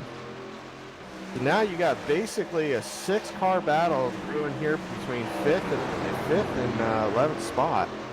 So we're cruising. It's starting to heat up here midway through the second stage. There's 10 laps remaining until we get that caution, that second stage break.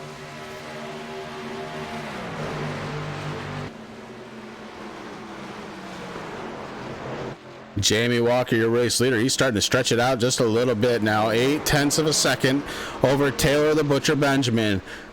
Benjamin has teammate Derek Paulson right behind him, running in 3rd spot. They got to go back a little bit. Ty Marosco in the 1 truck.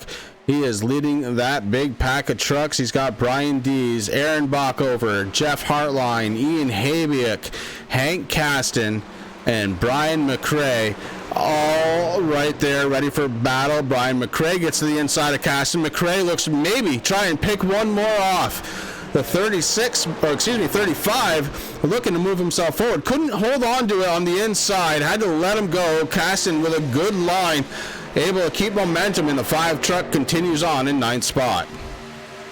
Brockover looking to the inside of Brian Dees as they head into turn number 1. Dees swings out wide. Hartline sucking up to the rear end of Brockover. Brockover still to the inside of the short chute as they head into turn number 2. Brockover with the nose out in front of Dees. Dees up high. That's going to give Hartline a line through on the bottom side. Hartline trying to move up to catch that side draft off of Dees. He's to the inside. Habiak to the inside of Dees as well as they head down into turn number 3. Brian Dees got a little loose out of turn number 4, and almost a full lap later that paid off. Paid off for 3 trucks as they got underneath them heading into turn number 3. Yeah, a big-time momentum track here is Indianapolis. We talked about that earlier. Brian Dees lost a little of that momentum, and 3 trucks making him pay as he fell way back. Aaron Bockover trying to march ever closer to 4th spot. He's got him in the sight now. Ty Morosco in the 1 truck is running 4th spot. Aaron Bockover has been very strong tonight. Has led 10 laps has Bockover led, and he would love to be up there towards the end. Speaking of towards the end, we're getting towards the end here. Stage number 2, we're on lap 54 of 120, and the stage will end at lap 60. Now, keep in mind, just so that there's no confusion, on this next stage, they do run that lap. So it'll be lap 61 where the caution comes out. You see the turn 3 Racing Network truck of Dalton Kilroe down off the track, running slow. He's now being scored 1 lap down as your race leader. Jamie Walker was able to get around him. Taylor the Butcher Benjamin trying to give chase. The gap now only 0.5 of a second. So Taylor the Butcher Benjamin is starting to close in on Jamie Walker. Can the Butcher make it 2 in a row for stage wins? We're going to find out here in about 6 laps, Tim. Oop, Tim is down with Ian, talking to him, talking strategy, I'm sure. Tim, why don't you fill us in? What are you telling Ian right now at this stage in the stage? I just told him to push and push as much as he can. I told him to conserve these last few laps here. That way, he's not going to wear out the tires. He doesn't have much ground to make up. Basically just kind of chill out more or less. So save your tires right now. Save the fuel. Save tires, save fuel, and just keep his wits about him. And a lot of stuff is going to shake. You're going to see a lot of shake up here when the end of this stage break happens. It'll. You're going to see guys getting tires. There's going to be people that I got a feeling everybody's going to be getting tires here.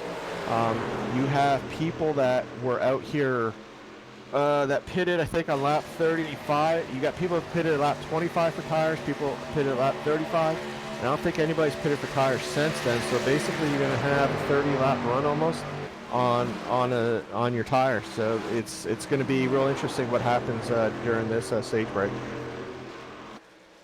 And this isn't the end of the race, but certainly what this is a setup for that end of the race, the last 60 laps under the green. Jamie Walker, so far, this stage has led 11 laps, able to catch the laps led of Taylor the Butcher Benjamin, who's right behind him in 2nd spot. Jamie Walker has opened that lead back up one more time now to almost 0.9 of a second. So Jamie Walker not in conservation mode, not one bit, as he is motoring that 88 around this huge track. Yeah, and you got Ty battle shaping up right now for that 4th spot. Ty Morosco is just looking at the inside of Brockover. Hartline able to close up on Ty Morosco as they head down the backstretch into turn number 3.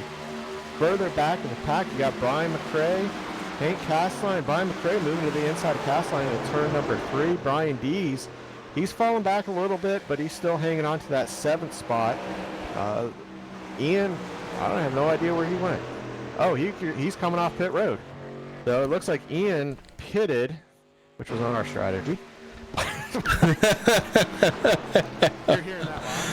So he pitted, and it looks like it took fuel only. So I guess he's thinking of a different strategy than I am. So I'm just going to stay in his room, and he's in the computer room. So.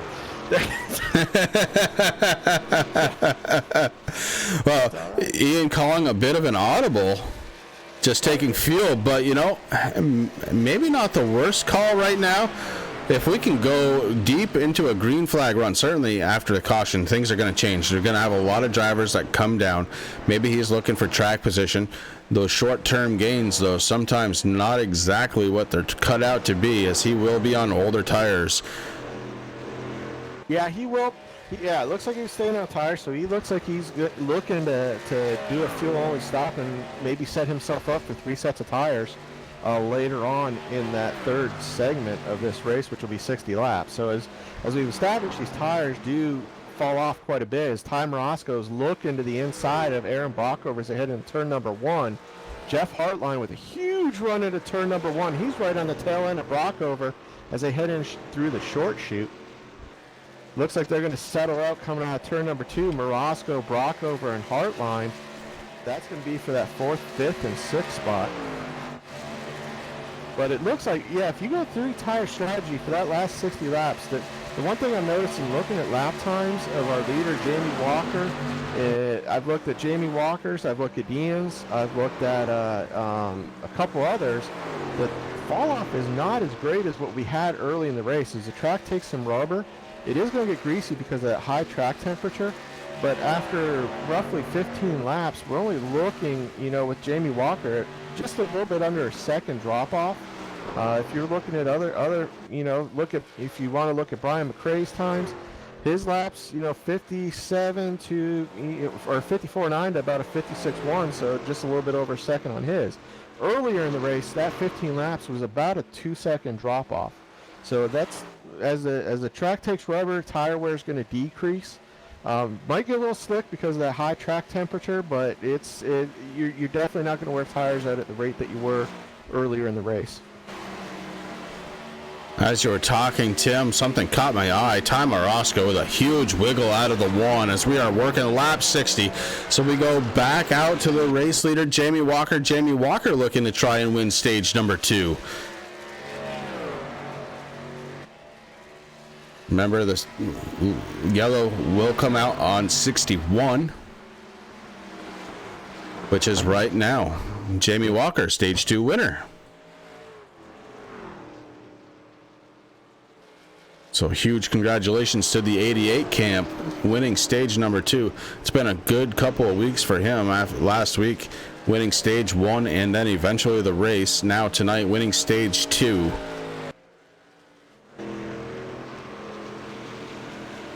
Yeah, and Ian actually did make that pit stop earlier, and he was still able to come out on the lead lap, on the tail end of that lead lap. So he's got 5. Let me just look here on the tires that he has. He should be restarting up towards the front if he doesn't come back down pit road, but he's got, right about 11 laps on those tires, 11 green flag laps. He pitted at lap 43, which was our last caution period. And we've got 4 laps of caution there, so 13 laps on those tires. They're not going to be horrible, but he's definitely going to be about a second off. So if he is up front, he's going to need to be on his toes so he doesn't get run over, that's for sure.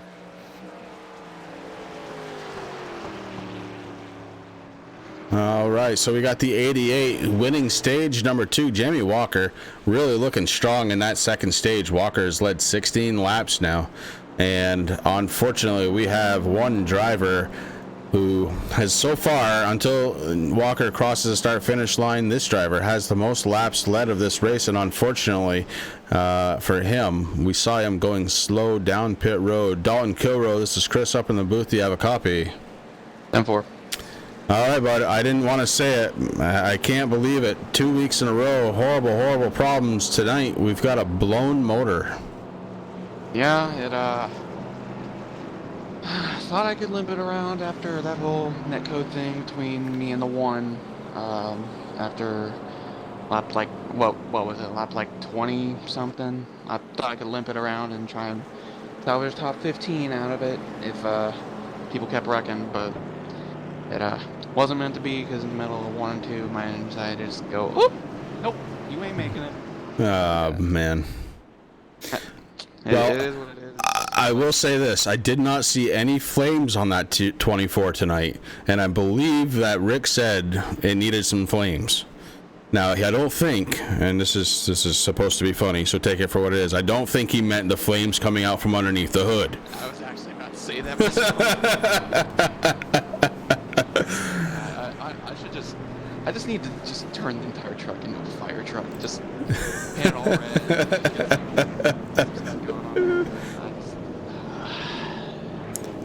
It's been a couple of really tough weeks for you, bud. Your luck will change, I promise. It's racing, you know. And unfortunately, you already said it right. That was netcode, and it was vicious netcode that affected you and Chad Oxendine at the same time. Oxendine hasn't been back since that 39 laps ago.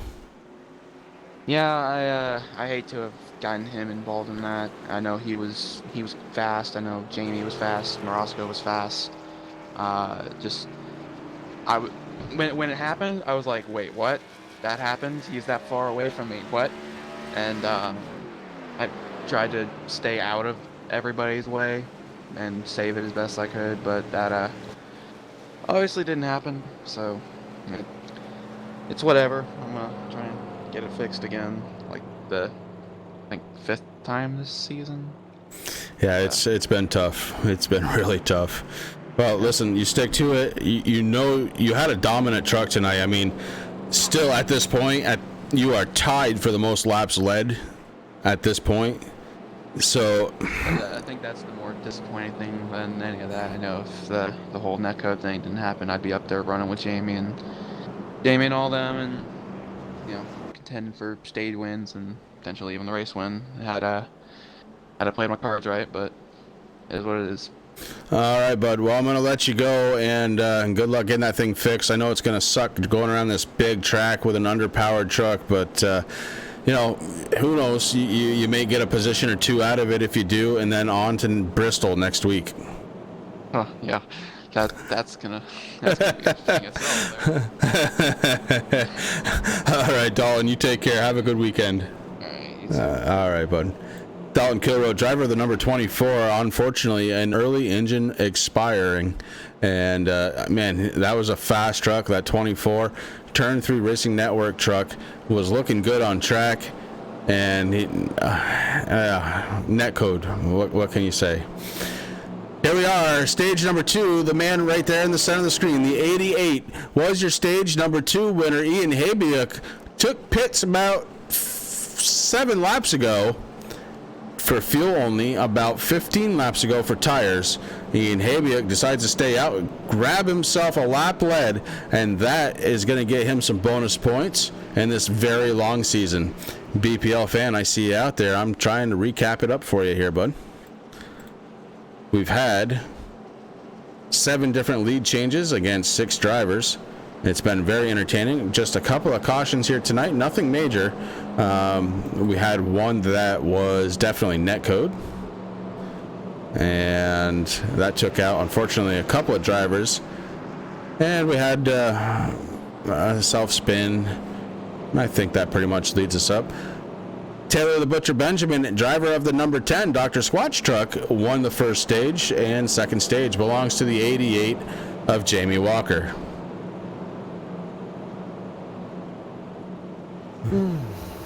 It should be interesting. Well, 57 laps to go. We're going to see what happens. Ian's on the pole. Going to start himself on the outside. He's got Jamie Walker, Derek Paulson, Taylor the Butcher Benjamin, Ty Morosco in the top 5. Then you've got Brian Dees in the 17, Aaron Bockover, who's been very strong tonight in that 44, Jeff Hartline in the 97, and Michael Sturgill, who's also been strong in the 55. Sturgill has actually led 7 laps here tonight, and then 10th position belongs to Hank Caston. Chris Williams, Brian McRae, Philip Walling, Todd Hatcher, Nick Rose rounding out the top 15. It follows up with Terry Foster, Mark Johansson, and Dalton Kilroe, who we just talked to. Mark Johansson is 1 lap down, and Dalton Kilroe already 11 laps down as he is getting a new motor into that 24. Dalton's had some rough luck this year. Last year he was definitely one of the front runners, but he's had quite a bit of rough luck here this year. So.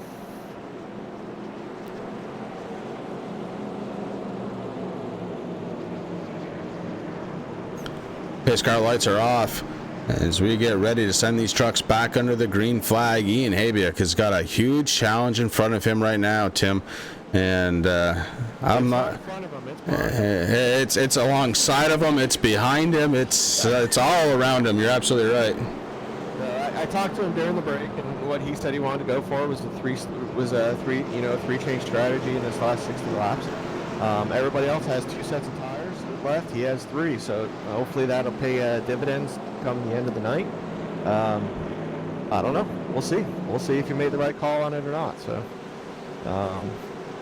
it should be entertaining, though. I think this might be one of those fly in the windshield moments for him. I'm not quite sure. Well, we're going to definitely find out because he has definitely got some power right around him right now. Jamie Walker right alongside. No slouch as we go back under the green flag. Oh, and he got a good jump on Jamie. Jamie to the inside. Derek Paulson back there as well as Taylor Butcher Benjamin. Ian's still going to lead him into turn number 1. Jamie shoots to the inside. I saw that coming from a mile away. Ian's running around the outside that second group, trying to give those faster trucks with the fresh tires away around him. This is going to be a strategy call for him. So you got Jeff Hartline into the wall into turn number 2. Ian getting pet. He's not in a good spot, but he's hanging on. You got Brian Dees beside him now, passing heading to turn number 3. Aaron Rockover, he's right behind Ian, making that move to 3 as well. So hopefully the strategy pays off for Ian as we get some green flag laps here in this 3rd segment of the race here at Indianapolis Motor Speedway.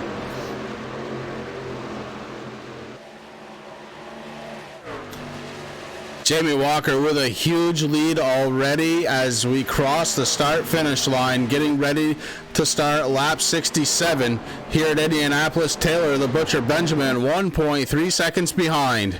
Derek Paulson running in 3rd. Ty Morosco 4th. Brian Dees rounds out the top 5. And that's where the battle is. Dees has Bockover, Kasten, Sturgill all around him. And Dees looks to defend. Here comes Kasten to the inside of Bockover. Bockover maybe getting set to lose a position. The 55, Michael Sturgill goes with Kasten. On the outside, no chance right now. The 44 loses 2 spots.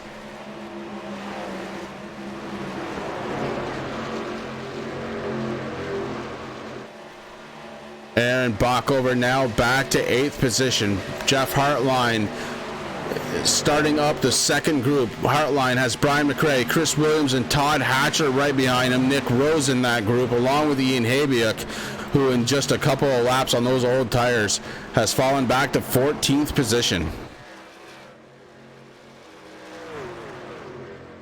Jamie Walker, he's getting some pressure now from Taylor Butcher Benjamin. Derek Paulson, he's right up there as well in that 3rd spot. Ty Morosco's right in 4th and Dees in 5th. Jamie Walker with that 2-second lead over Taylor Butcher Benjamin, but that second through 4th group, Benjamin, Paulson, and Morosco, they're all nose to tail trying to chase down that man in that green number 88 Mountain Dew Chevy Silverado. So a lot of laps still left to go, a lot of tire wear. But Jamie, he's well in control early here in this 3rd segment. Now, I could be wrong here, Tim. You're going to have to let me know. But had Ian driven the Toyota, I'm pretty sure that he'd still be up front. No. No. No, he's going for a 3-tire change. He last year at Indy we had a lot of cautions late in that segment as people ran out of tires. That's going to be the same thing here. Is these guys are going to have to really, if we don't you got 30 laps on a set of tires, so you are going to have to stretch them with no brakes in front of you. You don't have those segment brakes in front of you to know when you can pit for tires. So now, there's going to be a lot of strategy coming on. These guys have, 2 sets of tires to play with. The Indy has 3.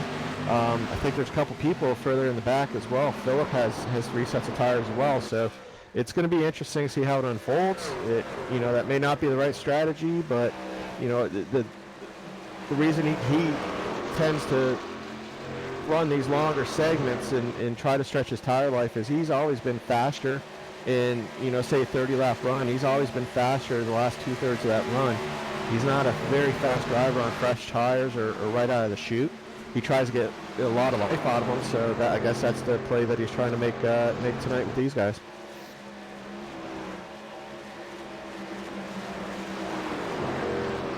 Now you got Ty Morosco looking in the inside of Derek Paulson as they're coming down the back stretch, or actually down the front stretch. Ty Morosco closing up onto Paulson, just a little bit over 0.3 of a second behind.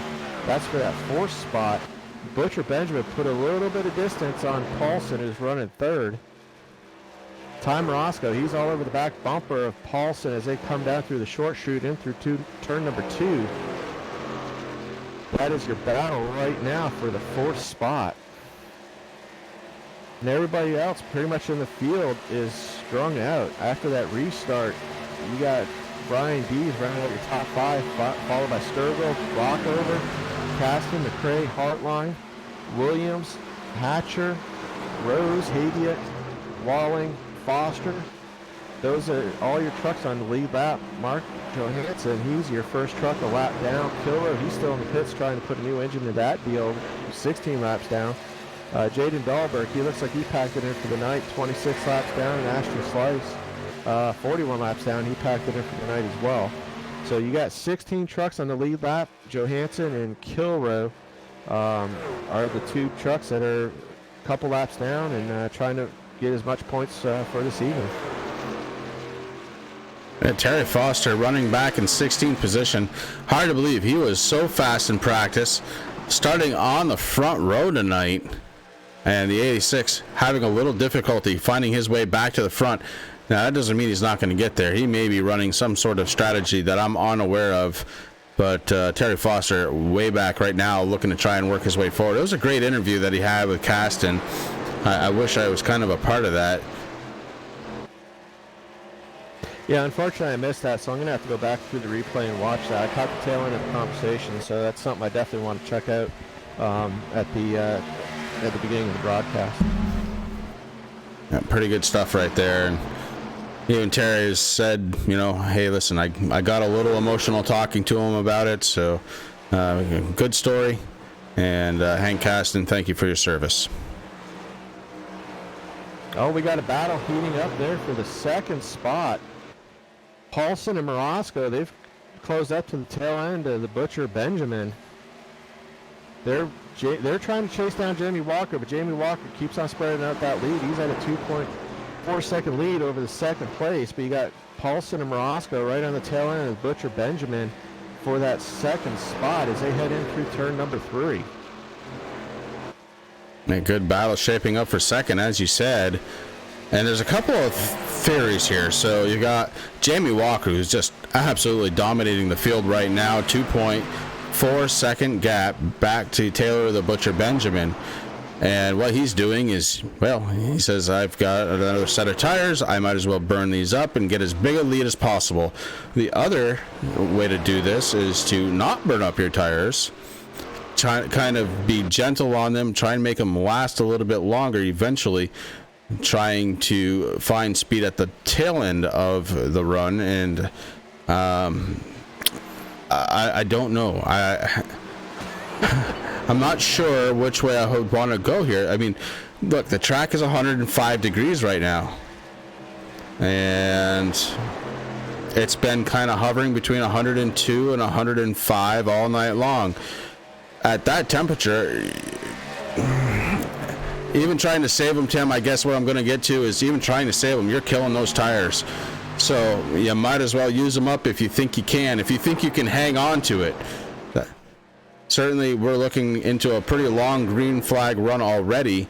And if these guys can hit 30 laps on a tank of fuel, that might be trouble for their tires.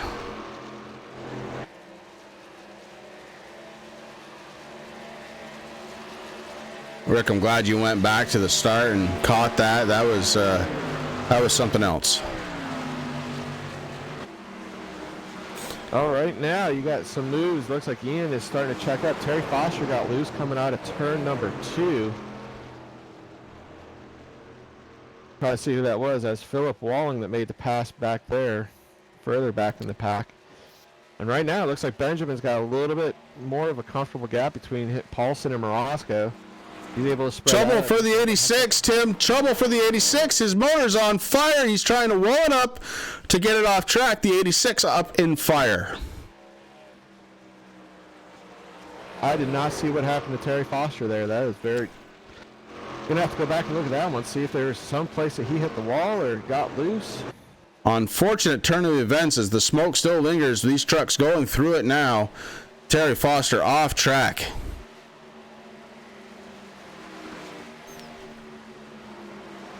Rick, no, I have not. You know, I spent the whole day on the boat today. Honestly, I was supposed to call Tim by mid-afternoon. Never even got in touch with him until about, what, Tim, 7 my time? So I was running, well, I don't even know how I'm still awake. I got enough sun today to cook me pretty well. As did the whole family. I think everybody's sleeping, including the dog, who was on the boat with us as well. I don't really see what happened to Terry Foster. Looking back through the rewound a little bit here, he sucked up on the rear end of Ian Habick there. And I don't know if he missed a shift coming down the front stretch or what happened. Could have been slight damage from before too. I mean, as hot as it is, it doesn't take much to hurt these engines. And we're going to find out right now, though, because... where is he? Let's get him up here and ask him. He says he's in there, but he's not, so I'm going to bring him up anyway. Terry Foster, this is Chris and Tim up in the booth. Do you have a copy? Yeah, I got you guys. All right, well, listen, we're sitting up here trying to guess what happened to you. Why don't we just get it right out of your mouth? Because 1 minute you're racing, the next minute, pop goes the weasel on that motor. Oh, I tell you. The 41 had some issues earlier with his screen. He went black, and I caught his right rear corner of my left front, and I think my motor said it's time to stop. So that's what happened with me. Oh, man. How many laps did it last before it went pop? 7. I'm trying to think here. Probably 45, 50 maybe. That's pretty good. Usually the motors don't run that well after they get a little hurt. So you did something right with that motor. Listen, the 86 was pretty tough tonight. It was a good truck. You know, you started up front and you stayed up there for a while. You eventually, I think pit strategy may have sent you toward the back a little bit. Why don't you take me through your race and tell me if you're going to get back out there or not. I got 30 minutes left of required. We'll see with that. But what I wanted to do was not necessarily the pit strategy, but the tires, man. I wanted to save the tires a little bit. And once I started saving tires, everybody just blew by me. Then by the time I figured that out, man, it was too late for me. I was just trying to hold on for at least the top 15 tonight. Well, buddy, I was really looking forward to a good run out of the 86, and I think Rick might be right in chat. I think it's time to change the truck. That Foster's truck has not been very good for you tonight and the last couple of weeks. Well, it's gonna have to go. It's gonna have to go to the Pabst Blue Ribbon, and you don't want me to paint it. I promise. I promise you don't want me to. I'll tell you what I'll do. I will paint that truck. I'll pull out my crayon set, and I'll get started. Now I've only got the 10 crayons. I didn't get the big box. And I think blue is pretty much used up, so I don't know what I'm gonna do with it. It might be the Pabst Red Ribbon. We'll find out. Okay, man. I'll get a hold of Chris and have him send me get hold of Rick and have him send me a paint. All right, bud. Well, listen, good luck with the truck. Hopefully you can get it out, get a couple more laps logged. If not, Bristol next week. Yes, sir. Talk to you later. Thanks. All right, Terry. Have a good night. Terry Foster, member of the TNA Motorsports, and Terry not having the night that he was looking for. And I'll tell you who is, though, his teammate Aaron Bockover, doing a good job right now, running in 8th spot. And that Budweiser Chevy has been pretty strong tonight. He's been up towards the front. He's led 10 laps. I mean, the guys definitely had something for the rest of the field here tonight. Unfortunate turn of events for the 86.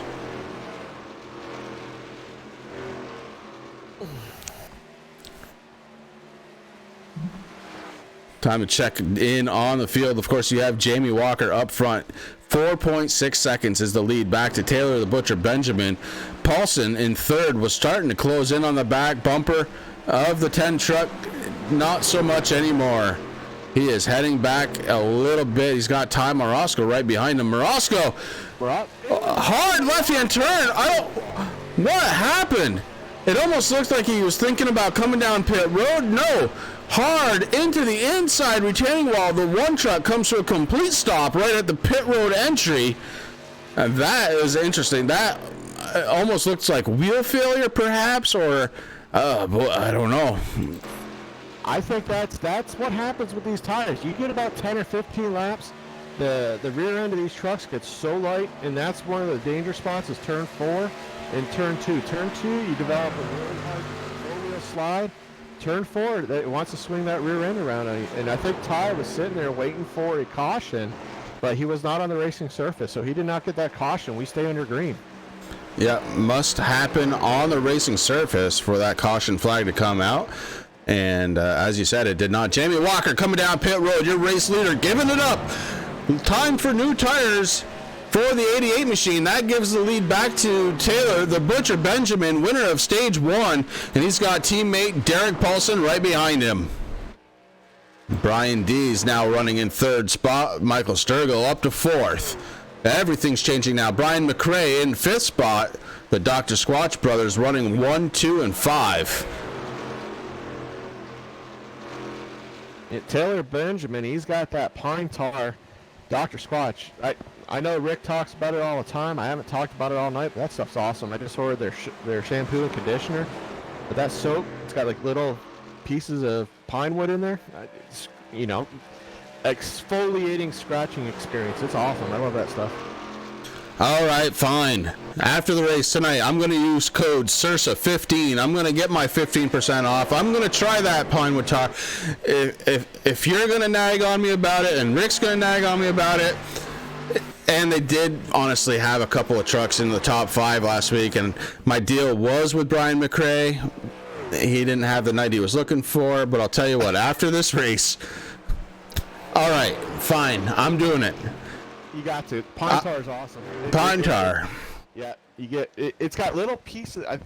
I'm assuming they're wood. I think it's pine wood that's in there. And that's what that's part of the scrubbing. That stuff's awesome. I love it. I mean, I showered this morning and I'm sitting here going at 10 o'clock and I still smell like pine. I don't know. I smell like a pine forest. That's good.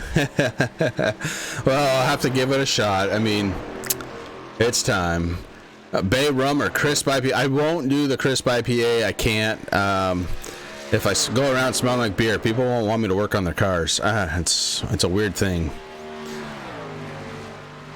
But I may try the Bay rum because, well, I do like rum from time to time. No question about that.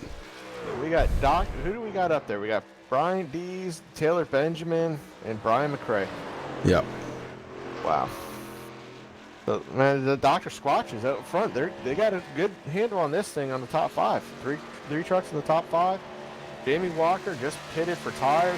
He gets the first truck a lap down. So the next caution now, that might put him in a pretty good position with 2 sets of tires left. That should leave Jamie with 1 set left after that pit stop. Trying to see who else is all out there. Everybody's just kind of spread out all around the track right now. All right, Mark, I'll take your word for it. Maybe I'll give them a try. I do want to try that pine because, you know, I like the smell of pine. Luckily for me, the state I live in, we have plenty of pine trees. Ian is actually showing a lap down. He's on the track. He went from 16th spot, actually fell back 14th spot, pitted. He's a lap down, but on the track, actually running inside the top 5. So if caution comes out, he'll probably be in a pretty good spot. He'll be able to get that wave around and get a set of tires, join back up on the tail end of the lead lap, and still have it set in the bank. He would restart somewhere around the 13th or 14th spot with new tires. So maybe that strategy will pay off. Maybe he knows what I'm doing and I don't. I can't even say the TRJkarting.com Toyota Tundra tonight. G.I. Joe. It's the G.I. Joe Chevy Silverado for Ian Habiak, and I think, you know, if there is a caution, he's going to be in a fine position. The problem is these guys are getting stretched out. As we talked about earlier on, Tim, kind of off air, we were talking about how these trucks would get stretched out on a long green flag run, and they are certainly doing that. Your race leader, Taylor Butcher Benjamin, has a 1.48 second lead over teammate Derek Paulson, and then you got to go back another 3.5 seconds to get to Brian Dees. Behind Dees, though, Aaron Bockover starting to reel him in, and he's bringing Brian McRae right along with him. McRae doing a fine job tonight. Started towards the end of the pack, now running in 5th spot. Bockover has led 10 laps tonight, so his truck a serious contender. He just has to get the brakes and work his way back to the front. Jamie Walker, who was the race leader not that long ago, came down pit road, got his 4 fresh tires, finds himself in 12th position. He did not go a lap down during that, so he had a very fast pit time. Actually, it was 46.5 seconds. Average lap time right now right around 55. So the key here is to not wait so long that your tires will come out from underneath you when you come down pit road. And Taylor the Butcher Benjamin just keeps motoring that 10 truck around. Again, he did win stage number 1 tonight. And Derek Paulson, he started towards the end of the pack, and he's finding himself in 2nd spot. A good run from the top 2 Dr. Squatch drivers. Still looking down at pit road. Ty Morosco still in there for repairs. So he's showing 6 laps down. I'm not sure how much damage he has, but the front end is worn out pretty good. So he's going to be in there for a few laps, get that thing ready, trying to rejoin the race and build some points on this evening anyways.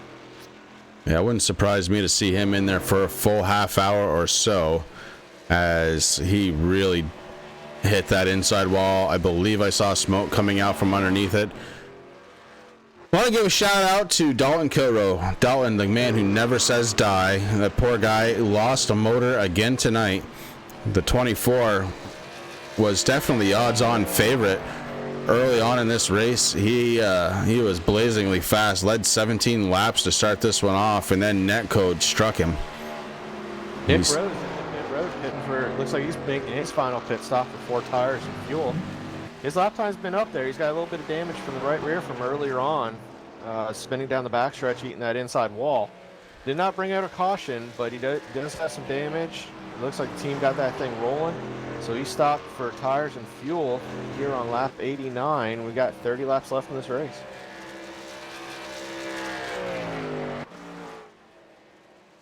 You see the gap from 1st to 2nd, and from 2nd to 3rd, Brian Dees holding mantle on 3rd spot. And right behind him, Yo Joe, it's Ian Habiak in the Chevy Silverado.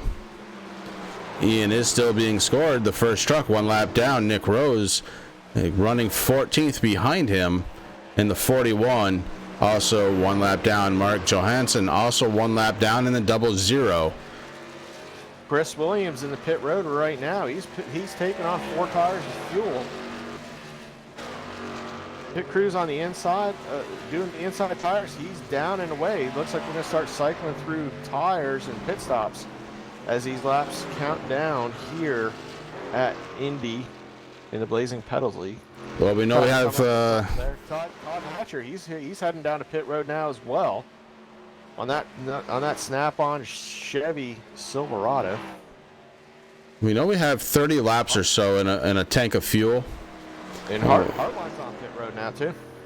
Yeah, these guys, they're going to be coming across the start-finish line at the end of this race on fumes because we have 30 laps to go.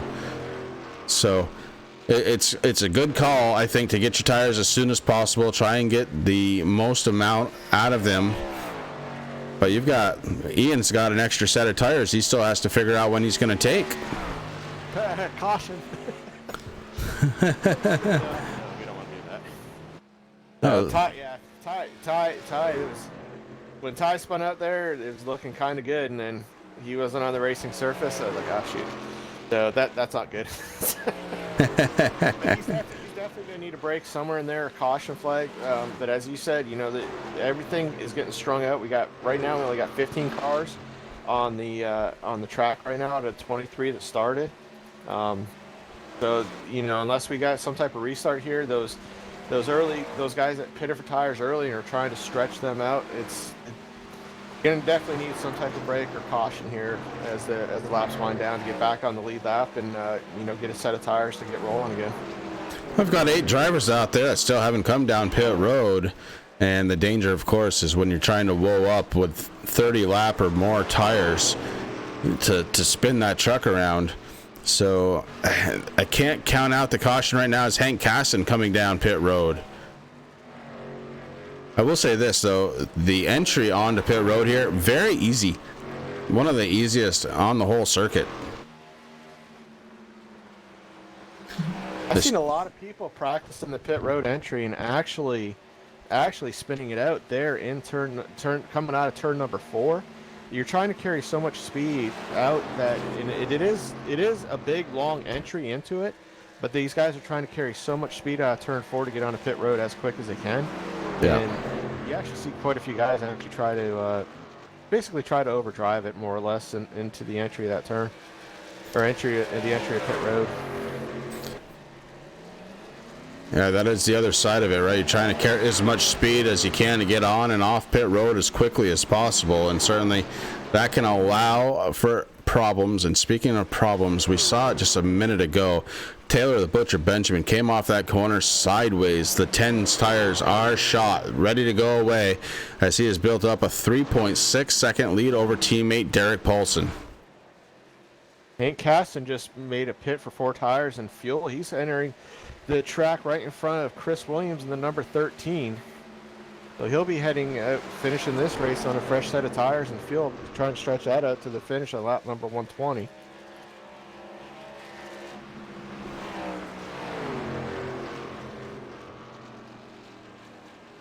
These guys on the old tire. Oh, race leader Taylor the Butcher Benjamin coming down pit road, going to give up the race lead. Here comes teammate Derek Paulson down pit road. Brian Dees also coming down. No, I'm sorry, Brian Dees still on track. Brian Dees picks up the lead. Brian Dees, a new race leader. Give him credit for 10 lead changes now. That's over 7 drivers. Excellent racing here tonight from the Blazing Pedals. Brian Dees on those old tires, he's getting freight trained by the cars that just came off pit road with fresh tires. So he's going to be coming down here at pit road shortly for sure.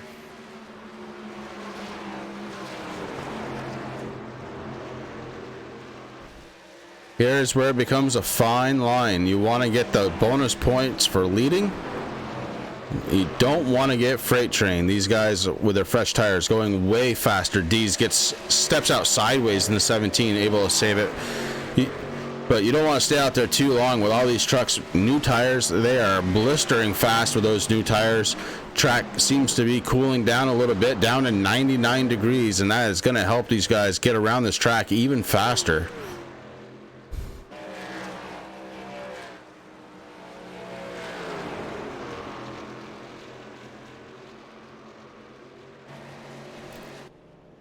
Philip Welling, he's getting ready to head down pit road as well. I just heard him call out that he's at pit road, and he is on pit road. He is your 6th place truck, and he is on pit road, stopping for his last set of tires. As is Jamie Walker down pit road. Walker was scored 2nd when he came down, so he gives up 2nd spot. And he gives it up to Aaron Bockover. Bockover in the 44, up to 2nd spot. Michael Sturgill going to be running 3rd in the 55. Taylor the Butcher Benjamin, we saw him give up the race lead not that long ago. Here he comes, trying to get back in the top 3. Taylor the Butcher Benjamin and trying to move that 10 back up in the top 3 after winning the very first stage tonight. Can't quite get there. Oh, he stays down on the inside. The 55 has no choice. He stays out of the way. The 10 back into the top 3.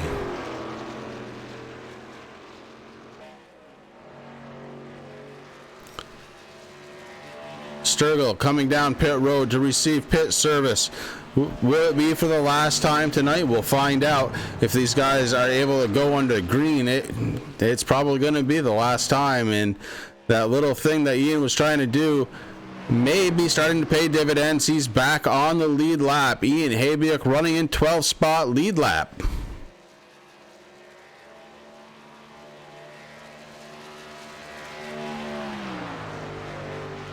Your race leader, Aaron Bockover, has been out on track for 7 laps.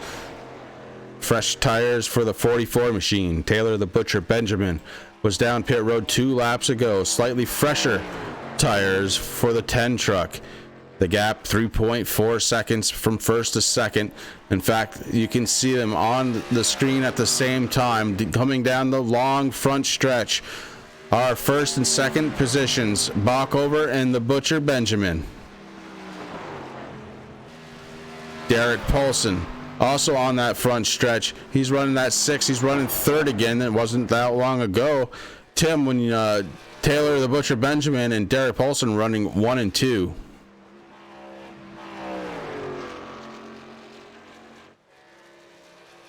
Jeff Hartline in the 97 running in 4th spot. Brian Dees is running in 5th.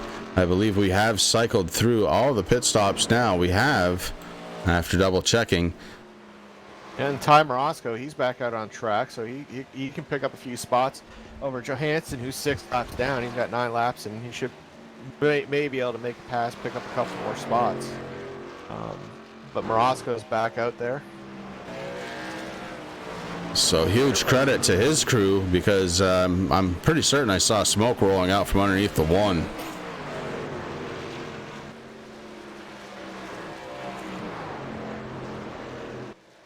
Ty Morosco being scored 16 laps down. He's back on track. Terry Foster still off track. Been off track for 22 minutes so far. Dalton Kilroe 32 laps down.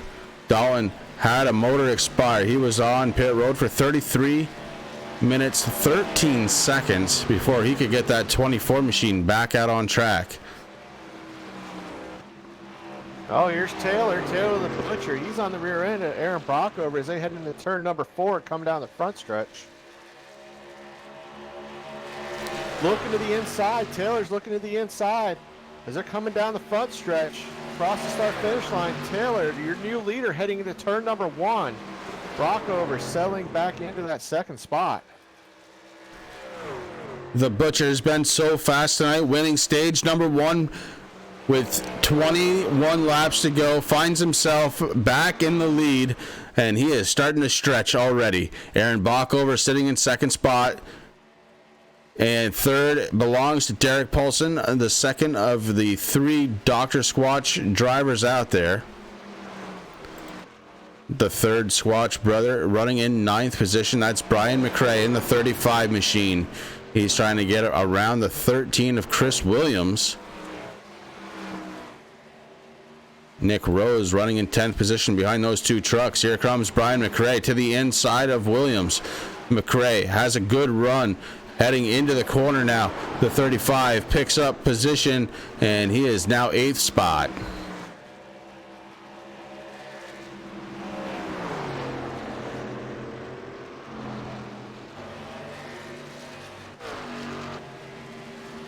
Jamie Walker at one time, a huge factor in this race. He's led 33 laps right now. He is sitting in 6th spot. The 88 machine, very, very fast, but finding himself in a bit of a pit strategy predicament as the 88 stuck in 6th spot. Yeah, he's going to have a little ways to go. He took his last set of tires a little here late in that run, so that if we get a late caution, he's going to be kind of a little bit of a sit down because I believe some of these drivers still have an extra set of tires. So, but it may be one of those deals where if he's taking his time and taking it easy, you know, he's got about 7 seconds behind Jeff Hartline before he can close up and take that 5th spot. So if Jamie conserves his stuff and gets that late caution, that may work out pretty good for him if he can hold off these trucks that'll have fresh tires. If we do get a late caution, we're at lap 101. We only got 20 laps to go, so time is ticking away. I want to thank everybody for getting ready and set to start the new week here on a Sunday night, courtesy of the Blazing Pedals, TRJkarting.com Truck Series. It's been a very good race here tonight. Very clean, respectful racing. A couple of incidents, mostly attributable to netcode, and that's the big one tonight. And it has led us to Taylor the Butcher Benjamin leading the way with 19 laps to go. Taylor won the first stage. Jamie Walker won the second stage in his 88 Mountain Dew truck. And now we find Taylor the Butcher Benjamin back up front. He's led 27 laps. Can he lead the last 18? Derek Paulson able to get around Aaron Bockover, takes over second spot, puts Bockover in a third. A good run from the TNA Motorsports runner of Aaron Bockover.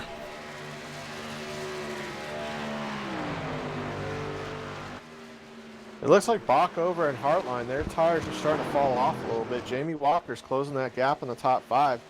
He's closed it from a little almost 8 seconds down to 4 seconds in a matter of a couple laps. So Jamie Walker's definitely a man on the move. Behind Hartline sits Ian Habiak. Ian finds himself down 1 lap again. And it's because he came in 5 laps ago to get another set of tires. Ian Habiak, one of the faster trucks on the circuit right now with those fresh tires, but 1 lap down. He's got to get around the 55 of Michael Sturgill before he is the first truck 1 lap down. The 55 holding that position now.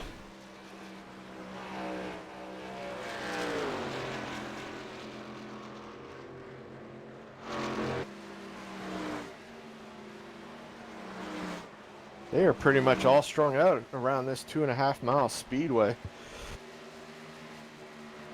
110 years of racing going on at Indianapolis Motor Speedway.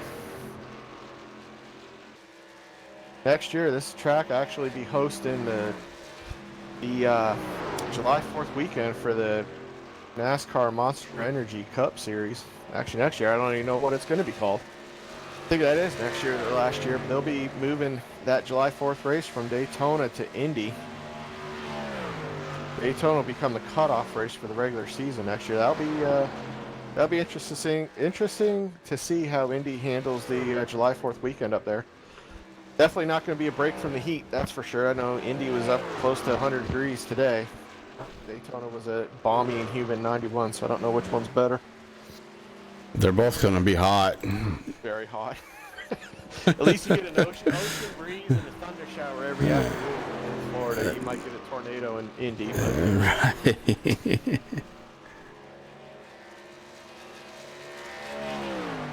Taylor the Butcher Benjamin still out front. He has now led, make it 30 laps. You got Jamie Walker closing in on Jeff Hartline as they come out of turn number 4 down the front stretch. Walker with the draft and the pass on Hartline heading down to turn number 1. Walker going to be moving into that number 5 spot. Hartline back to 6.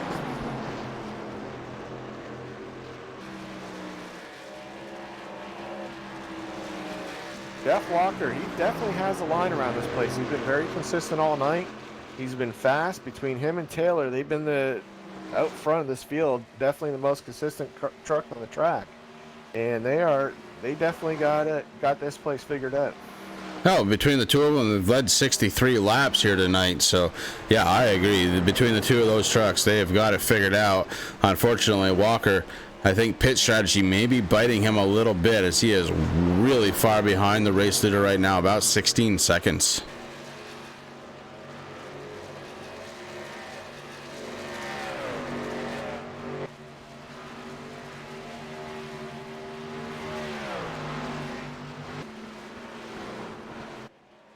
Taylor Benjamin. Oh, yeah, I was just going to say it. Go ahead, Tim, because you're thinking the same thing as I am.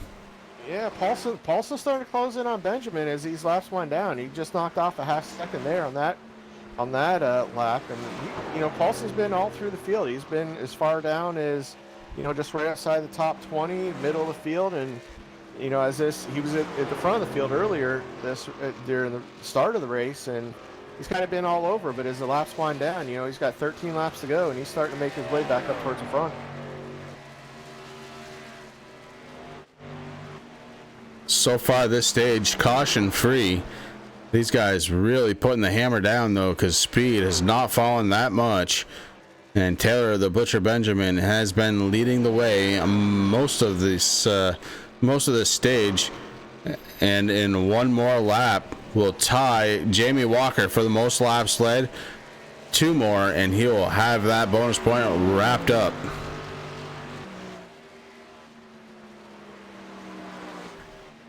Getting back to Derek Paulson, 2.6 seconds now. This is the gap to Taylor the Butcher Benjamin. Derek Paulson, another member of the Dr. Squatch team, running in second spot, having a fair night tonight, as he has been, just as you said, Tim, he kind of running all around the field, but towards the end of this one, up front, pretty solidly, running in that second position. Aaron Bockover having a really great night for TNA Motorsports. Bockover running in third spot. Teammate Terry Foster still sits on pit road trying to get that engine repaired. Down 34 laps.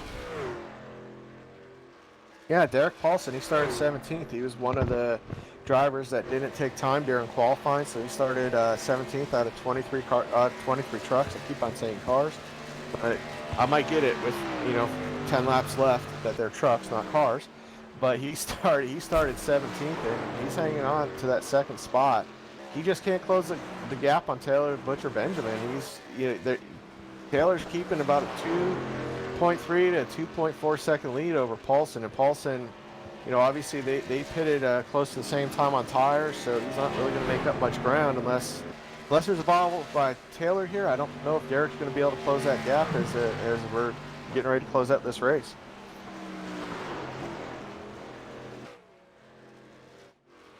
I think it's a pretty good assessment of what's going on between the top two, because you're right, that gap is pretty consistent, and these guys may be running the identical line, which could be really contributing to that. Aaron Bockover running in third, as he has been for some time now.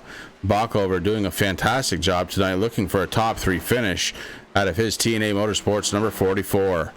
Brian Dees running in that 4th position with Jamie Walker just behind him. That gap is about 5 seconds.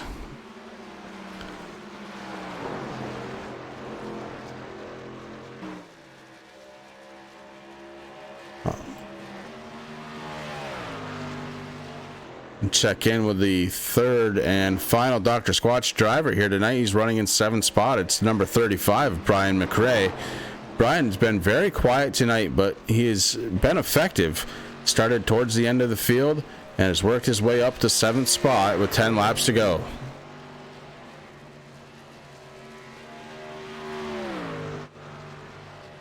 Yeah, Paulson just can't close that gap lap after lap. The last 3 laps in a row, it's been about 2 4/10 of a second. Got 9 laps left. Jamie Walker still a man on the mission. He's getting ready to put pass Sturgill, who's a lap down. The first truck a lap down. Ian Habit, the second truck a lap down. But once Jamie gets past Michael here, he'll have about a 5-second gap to the back end of Brian Dees for that 4th spot.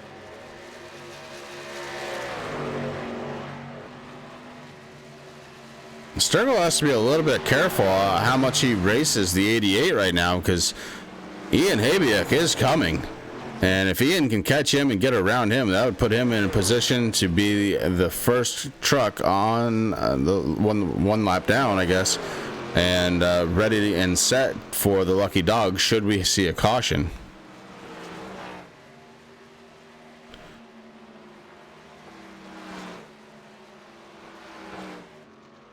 Paulson actually started to close that gap a little bit. He was able to knock 3/10 off last lap.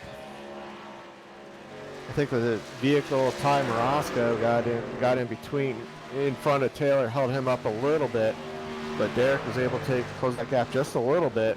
And Taylor stretches it back out to 2.4. That's going to be a tough cookie for him to bake right there for the rest of this race. Butcher Benjamin looking very good for this one now, as he's led 37 laps of this event, and that does make him the most laps led leader here tonight as well. So good night for the 10 truck, as he won stage 1, has led the most laps, and right now he's looking solid to perhaps win this race if Derek Paulson can't get to that back bumper.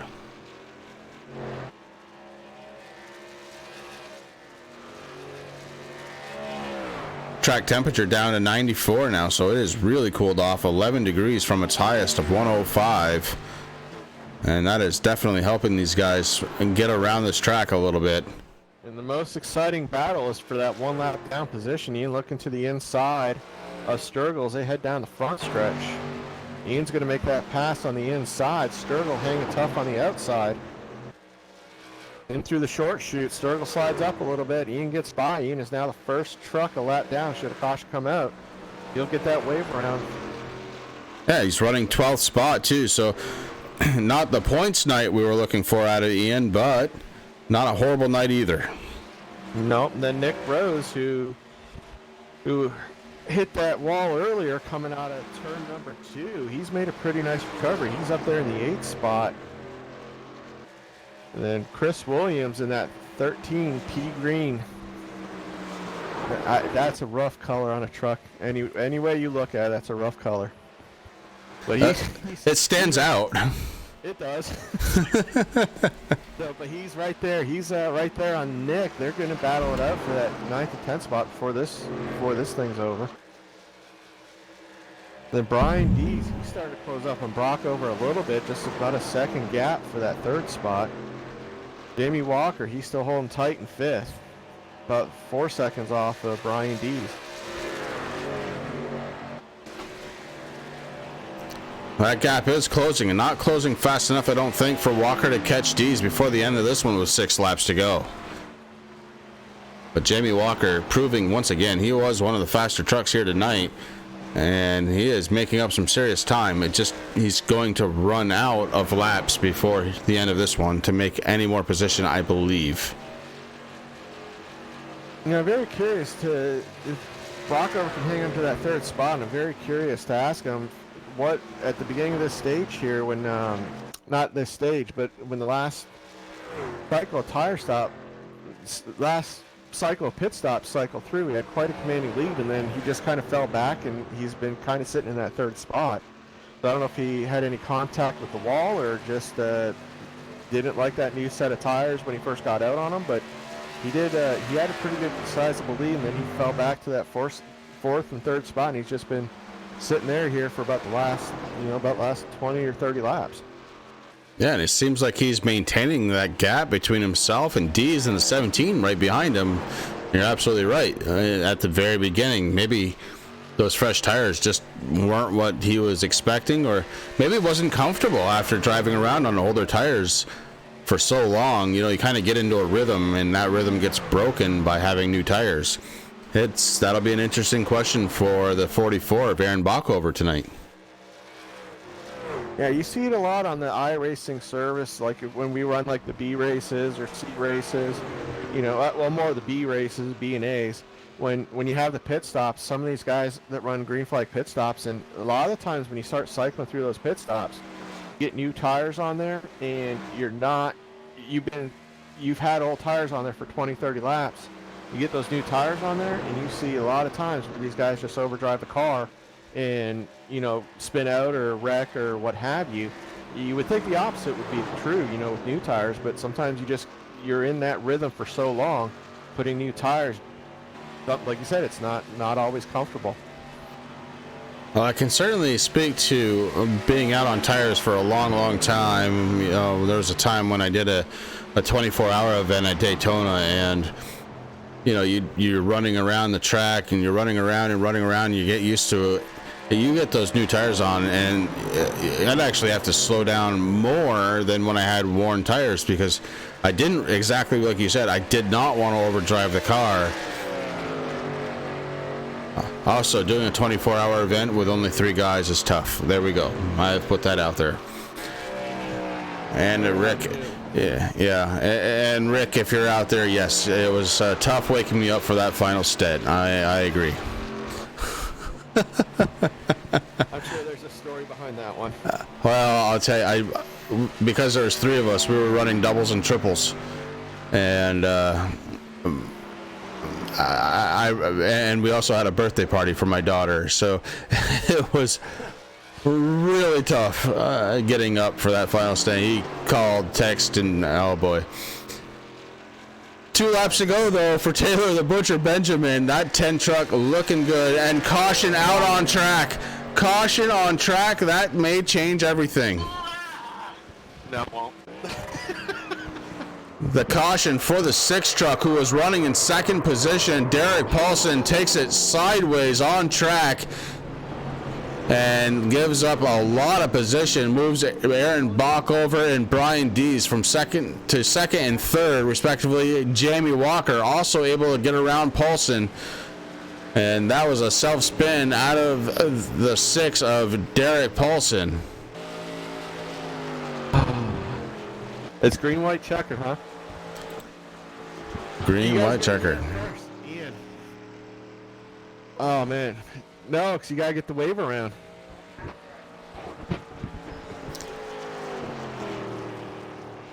Strategy. You guys are hearing it live on the Turn 3 network. So we have a single car spin, and hey, look, it's like this, guys. These guys are all on old tires.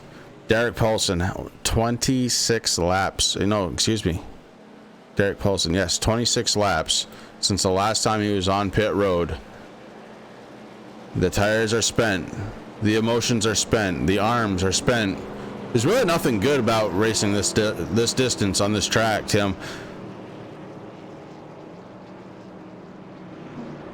Oh, everything. Ian's legs, Ian's arms are shaking. Now he's all pumped because it's going to be a green, white checker. He's going to get a wave around. He's got a fresh set of tires.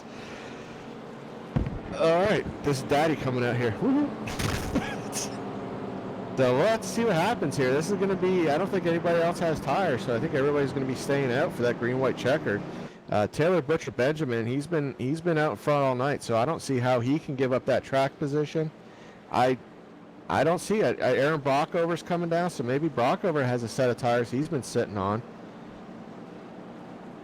Who else is coming down with him? Let's see here. Brian Dees is coming down with him as well. So we're going to zoom in there and see what's going on, see if they actually got tires to put on there. That'll make it very interesting if you can get 3 or 4 trucks out there with a fresh set of tires. Okay, we got Brockover in. Yeah, Brockover putting tires on. The right side of the truck is up. Brian Dees, the right side of the truck is up. So you're going to have Brian Dees, Aaron Brockover with new tires. All right, guys, so I have been through this one other time. In the top left, it says race finishing. Ignore that. That's not going to happen. We're going to go to the green, white checker to try and sort this one out. The Blazing Pedals. TRJkarting.com Truck Series is getting ready and set to bring on a hell of a finish here. This has been a great race. I think back to the end of stage 1, the Taylor the Butcher, the Benjamin running against Michael Sturgill to try and win stage 1. What a battle I almost dropped a bomb there and I caught myself, but that was an incredible battle. If you haven't seen that, make sure at the very least you check that portion of the race out. It was incredible, the racing that was happening on between those two drivers. Ian Habiak back on the lead lap, now getting tires, sitting in 12th spot. This is where you put the pedal down and try and get to the front. Some of these drivers are going to have very old tires, and some of these drivers have been up front for most of the night. This is going to be a battle. Tim has actually muted his microphone. I'm sure he's in talking with Ian, trying to figure out a strategy to get him up closer to the front, if not the top spot. Jamie Walker, Taylor the Butcher Benjamin going to be starting on the front row between those two drivers. They have led the most laps of anybody else. The Butcher Benjamin with 46 laps, Walker with 33, as we are here under caution getting ready for a green-white checker. And Tim not giving up any strategy. How's Ian feeling? He's got butterflies. I bet he does. You got literally the top 3 out there that had Brian McRae. You know, he's been inside the top 10 all night. He's starting 3rd. But McRae, Walker, and Benjamin, their tires have well over 20 laps on them. So you got Brock over Hartline. Not sure. Yeah, Paulson stopped for tires. Chris Williams stopped for tires. Nick Rose. So these guys that were holding tires there for that last segment, for that last caution, you're going to have about 5 or 6 guys. And I believe Hatcher took tires as well. So Ian's back on the lead lap, starting 12th. So you're going to have nine trucks in front, right behind the top 3 with fresh tires as they take the green flag for this green-white checkered. So as the saying goes, cautions breed cautions, and you got 9 trucks behind with fresh tires behind 3 trucks with old tires. I don't think that I don't think this is going to be the last caution we have tonight. Yeah, I'm kind of thinking along those same lines, and I think if you have the fresh tires, let's face it, what you have to do, you have to jump in and go. And I'm literally tonight's race. I have used about 1/3 of my seat. Anybody looking for 2/3 of a chair? Anybody? I'll sell it right now. 2/3 of a chair. Tim, how about you? I only need the edge. That's all I'm using, brother. I've been standing up half the night looking at this. This is good. I'm glad I could be part of it. It's been really good having you up here, Tim. It's been great for the last season and a half here to get to know you and all the guys here at Blazing Pedals. Honestly, it's a real pleasure to be working with you guys here on a Sunday night. Rick and I, we say it a lot, but honestly, it's the truth. I can't think of a better way to get your week started than with a good race, and tonight has been no exception to the rule. This has been a fantastic race, and we aren't even done yet. We've got a green-white checkered. We've got trucks out there with fresh tires facing 3 trucks with old tires. This is going to get good. Really good. Oh, this is. I don't know. Do we have more than one green-white checker, or is that it? We're going to find this out together, Tim. I'm not sure if we only have one shot or not. I'll tell you what, we'll be able to figure it out on how these guys restart. There you go. How many restarts is it? They get 3 chances at a green-white checker. Oh, boy. All right, well, with that answer, we're going to change the view here a little bit. We want to see as much of the track as possible. Basically, our lights are off. We're getting set to drive these things at full speed one more time. The TRJkarting.com Truck Series. Blazing Pedals, Sunday night, not getting any better than this. We're going back to under the green flag. Taylor the Butcher Benjamin with a great restart. Here comes Brian McRae trying for second. Jamie Walker trying to battle on fourth. Second, can't quite do it, has to fall in line. The oldest tire, he checked out on that restart. It looked like Brian Dees and Aaron Brockover were sleeping on it. Getting cast line to the inside of Brockover to turn number 2. Taylor the Butcher Benjamin, that's Brian McRae on the outside. They were 3 wide. You got Jamie Walker on the outside. Brian Dees looking to the inside as they head down to turn number 3. Oh no, contact! The 44 gets into the 88, around they all go! Caution, back onto the field! The 44 and the 88 get together, and it brings out caution again. Holy cow!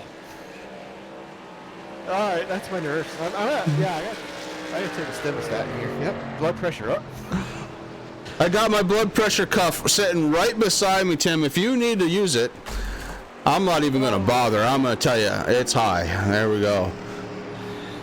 Big gainer off from this one. Going to be Brian Dees. Moves himself up to second. Hank Caston in third. Hartline now going to be running fourth. Williams fifth. We're going to assume that it's going to stick the way they're running right now. Todd Hatcher sixth. Nick Rose seventh. Derek Paulson 8th, and Ian Habiak picked up a couple up to 9th position. Bockover, huge disappointment there, back to 10th position. Brian McRae, who restarted in 3rd, back in 11th, and Jamie Walker, who was on the outside front row for that one, finds himself on pit road. Holy cow. And it's not over, because you still got Taylor Benjamin. He's that last truck hanging out there with 20 plus laps, the 20 plus laps on his tires. And you got Brian Dees, everyone behind him's got new tires, so it's gonna be very interesting to see how this thing unfolds. Oh, that was a crazy restart as they headed down to turn number 3. I know. I watch a lot of racing at Indy, and turn 3 doesn't really ever work out, but they tried to stick it, and on the exit of turn number 3, that's when they all stacked up. Aaron Brockover tagged the left rear of Jamie Walker, started to spin him, and they just piled up on that short chute. Very similar to what we had last year at the end of the race. That's right. That's absolutely correct. Very similar. Eerily, in fact. Green-white checkered attempt number 2 coming right around the corner here as Taylor the Butcher Benjamin just wants to be done. He's led 50 laps so far. Walker, who had led 33, found himself on pit road, and heavy damage as the 88 still being repaired. A lot of damaged trucks on that wreck. When you take a closer look at Brockover, got into Walker there. Brockover came back down into the number 35. Brian McRae, and he got into the front end of Jamie Walker. Chris Williams stacked into the rear end of Brian McRae. Nick Rose was able to skate through that one, but the big guy that really missed everything was the number 40 of Todd Hatcher. He blew past 4 trucks that came right across his nose in that short chute. He had to be holding his breath, but he made it through. So Todd Hatcher's going to be restarting right about the 7th spot there. You know what we call those, Tim? I'm sure you've heard it. We call those pucker moments. I had one.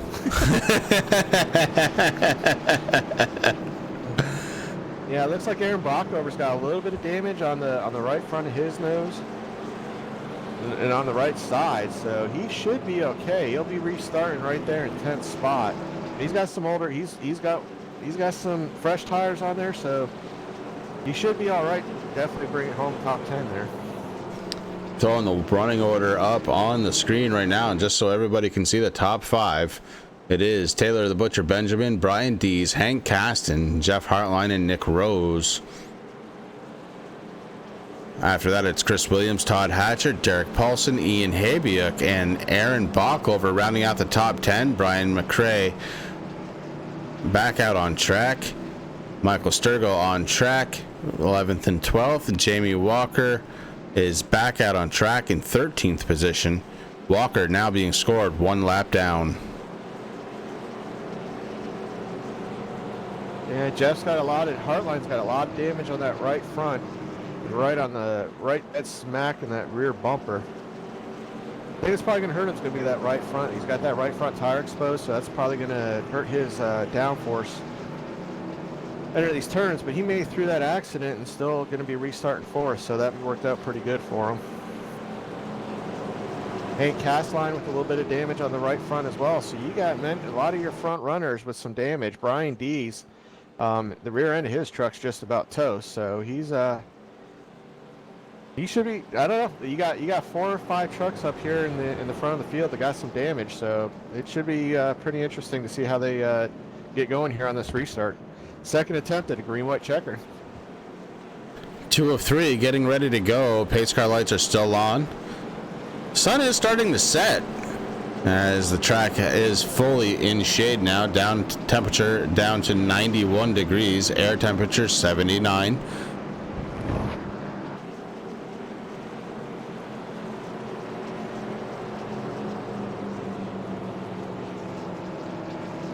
Taylor the Butcher Benjamin able to watch all of that unfold through the rearview mirror.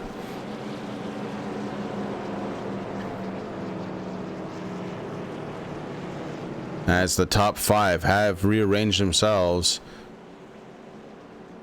and some of the big guns that were there just a moment ago are no longer there.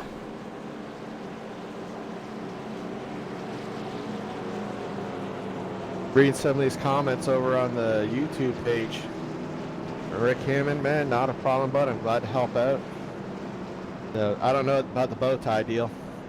So you said Ian looks good in a bow tie. Ian's a Toyota Tundra man, so well, that was an accident, but I don't know. If he pulls something off tonight, you never know. We might be back in the bow tie next week. On purpose this time? Yeah. Ian said it's a 1-race contract. You're raising them smart. I like it. Got to buy American. Got to buy Toyota. That's it. Here, 12 cars. We got 12 trucks on the lead lap. First truck lap down is actually Jamie Walker in the number 13, who I believe is behind pit wall. He's brought it back out and actually just commented on YouTube, hey, it's great racing with you guys. He's down on power, just going to finish where he can. That's a shame for the 88 machine. Last week's winner, Jamie Walker, who just went for a little bit of a ride in the 88.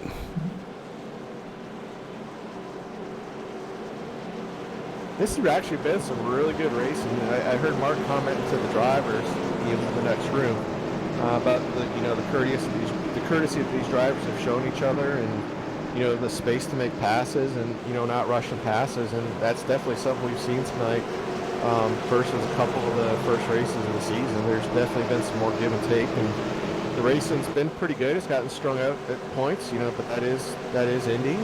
But other than that, I mean, if we get racing continue like this next week in Bristol, I'll keep my fingers crossed. That can turn out to be a really good race. Yeah, but Bristol is Bristol, and the pace car is down. Here we go, back to the green flag. Taylor the Butcher Benjamin takes off. He is trying to stretch that lead as hard as he can. Brian Dees asleep on the wheel, couldn't keep up, but he is holding on to second, going to drop down in front of Hank Caston in the 5. Much better restart this time. The 97 Jeff Hartline going to be picking up 4th spot. Brian Dees really getting to the back bumper now of Taylor the Butcher Benjamin. Here comes Caston in the 5. He's down to the inside. Hank Caston looking to try and win this one. The 97 pushing with everything he has. Here comes Jeff Hartline. It's Hank Caston looking to be up front. Hartline in second. Taylor the Butcher Benjamin is falling to 3rd, and he may not be done yet. Brian Dees takes a look to the inside. Hank Caston trying to run away with this one. Butcher Benjamin scraping the wall out of turn number 4. Hartline trying to chase down Caston as they head into turn number 1. Caston with a little bit over a 2/10 lead on Hartline, but Hartline's there right on his rear bumper as they head down into turn number 2.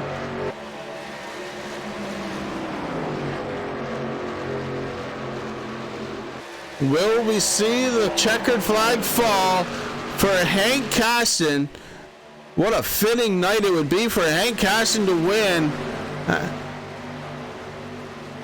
Jeff Hartline in the 97 doing a fantastic job running third. Brian Dees and Hartline second. Brian Dees third. Brian Dees, he's trying to get a run on Jeff Hartline for that second spot. But Caston, he's taking it home down the front stretch. Checkered flag waving for Hank Caston, your race winner. Hartline holds on to second spot. Brian Dees third. And guys, what a finish. My goodness, Nick Rose, fourth position tonight. Todd Hatcher, fifth. Great run from those drivers. Ian Habiak worked his way from 12th position all the way up to 6th position through the green-white checkers. So a good run out of the 16. Yojo, Taylor the Butcher Benjamin has to have his hands over his forehead, just shaking his head. He had this one locked up. If we didn't go into the second one, I think he would have been the race winner. And Taylor the Butcher Benjamin ends up in 7th spot. Derek Paulson, teammate, ends up in 8th position. Aaron Bockover with a top 10 finish in 9th. And Michael Sturgill rounding out the top 10. What a race, guys. We're going to take a quick intermission.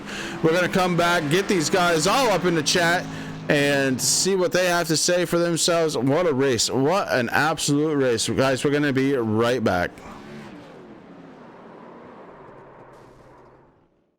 And he sticks it in the wall. Other wall.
What an absolute finish. It was incredible, an incredible night, and we're caught up with the third place finisher here of Brian Dees. Brian, this is Chris and Tim up in the booth. Do you have a copy? I got you. How you guys doing? Oh, I'll tell you what, but I'm doing good after this race. I don't know how I'm even talking anymore. It was incredible, and what a great race for you tonight, man. You pick up a third place finish here, and you're number 17 tonight. Why don't you tell me how that feels? It feels awesome. This is the best finish I've had in this league. It feels great. Thought I had a chance at the win on the last restart there. Kind of made the wrong choice following the leader, and that kind of messed me up a little bit on the exit of 2. But still, third place, I can't complain. No, absolutely not. And it wasn't even that long ago when you couldn't even go. You had trouble with, what was it, your ankle or foot, something? I had an eye issue. Eye scratch. That's right. Yeah, I was thinking of another league. Okay, yeah. So eye's all better apparently because you come in, you probably didn't have the starting position that you wanted, but man, the finishing position is huge. I think I started third actually. Did you start third? I thought you started further back. Anyways. Hey, listen, it was a long night. 125 laps later, here we are, and it's a big track. I got 130 on my ticker. So. Oh, 130. Well, yeah, I guess it was. Shoot. Well, hey, the 17 third place finish. Who do you have on there that you need to thank, bud? Need to give a big shout out, obviously, to trjkarting.com. It's great what those guys, what Tim does for this league. Shout out to all the admins. Mark does a great job putting this whole thing together. Thank all my teammates. Shout out to S&M Motorsports helping me out with the strategy there. I appreciate it. All right. And thanks to you guys for broadcasting. Well, I appreciate it, Brian. Listen, bud, congratulations once again on that third place finish. We'll let you go celebrate now because it's going to be a big one for you. I appreciate it. Thank you. Brian Dees, driver of the number 17, bringing it home in third spot tonight. And coming home second, it's going to be Jeff Hartline in the 97. Jeff, this is Chris and Tim up in the booth. Do you have a copy? I got a copy. You got a copy? I sure do, bud. Hey, listen, a second place finish. That 97's been fast for a long time here, and I think finally you got the finish you were looking to get. I mean, I know you want to win, but a second place finish in the 97 looking pretty good. Yeah, we've been working hard. Me and my team, Todd Hatcher and Chris Williams, we've been working hard to practice up for these races and just get a little bit better. And believe me, this league has helped us immensely to become better drivers. I want to thank TRJ Karting for putting this on. I mean, I think it's awesome that they do what they do. Of course, I want to thank my teammates for helping make me a better driver, and hopefully do the same for them. Thank you, Mark, for all that you do. I did have a question, Jeff. You were one of the few drivers that took like a provisional starting spot at the beginning of the race. What was your thought of that heading into as the race started? Your strategy into to taking a provisional versus time qualifying? I didn't really get much of a chance to practice the final setup, so I just was trying to kind of stay out of the way at the beginning of the race and see how the truck handled and see how aggressive I could be, and we also had a tire strategy too for this race, which ultimately paid off at the end because we saved a set just in case. Absolutely good. That's a good call and strategy for sure. Good job. Thank you. All right, Jeff, and anybody else that you need to thank? Are you good? I think I'm good. Thank you guys for putting this on. You guys are great. All right, bud. Thank you so much, and congratulations on finishing second tonight. That was the 97 of Jeff Hartline, really having a fantastic run out there. And speaking of fantastic runs, oh my goodness, what a night to have this happen to him. First the grid walk, and now this. Hank Caston, driver of the number 5. This is Chris and Tim up in the booth. Do you have a copy? Yeah, I got a copy. How you guys doing? I'm doing great, bud. I'm pumped after watching that race. My adrenaline's flowing. I'm ready to go another 120. How about you? Well, you and me both, man. I never thought I'd actually see you guys up here. This is wonderful, man. Yeah, this is pretty cool. And what a night, too. You're the subject of the grid walk from Terry Foster, and now you get to talk to us here after the race. And that's, that's not an easy feat when you're talking about the guys here at the Blazing Pedals. Yeah, I feel like a pretty popular man tonight. It's wonderful. All right, bud. Hey, listen, this is the first win since you've been here with the Blazing Pedals. Anybody on that 5 truck that you need to thank? Yeah, first and foremost, man, I want to thank all the military guys that are overseas right now. I want to thank CRJ Graphics, especially Corey, for doing my paint scheme. Mark and the admin, he's really starting to clean things up there, so it's running a lot smoother in my opinion anyway. All the other admins. I want to thank you guys at TRJ Carding as well. I think that's about it. All right, bud. And I want to thank you, too, for your time spent in the service, and we really do appreciate that here. Rick and I, big supporters of all of our military members. So thank you, and congratulations once again on that win. I'm going to put you back down so you can celebrate.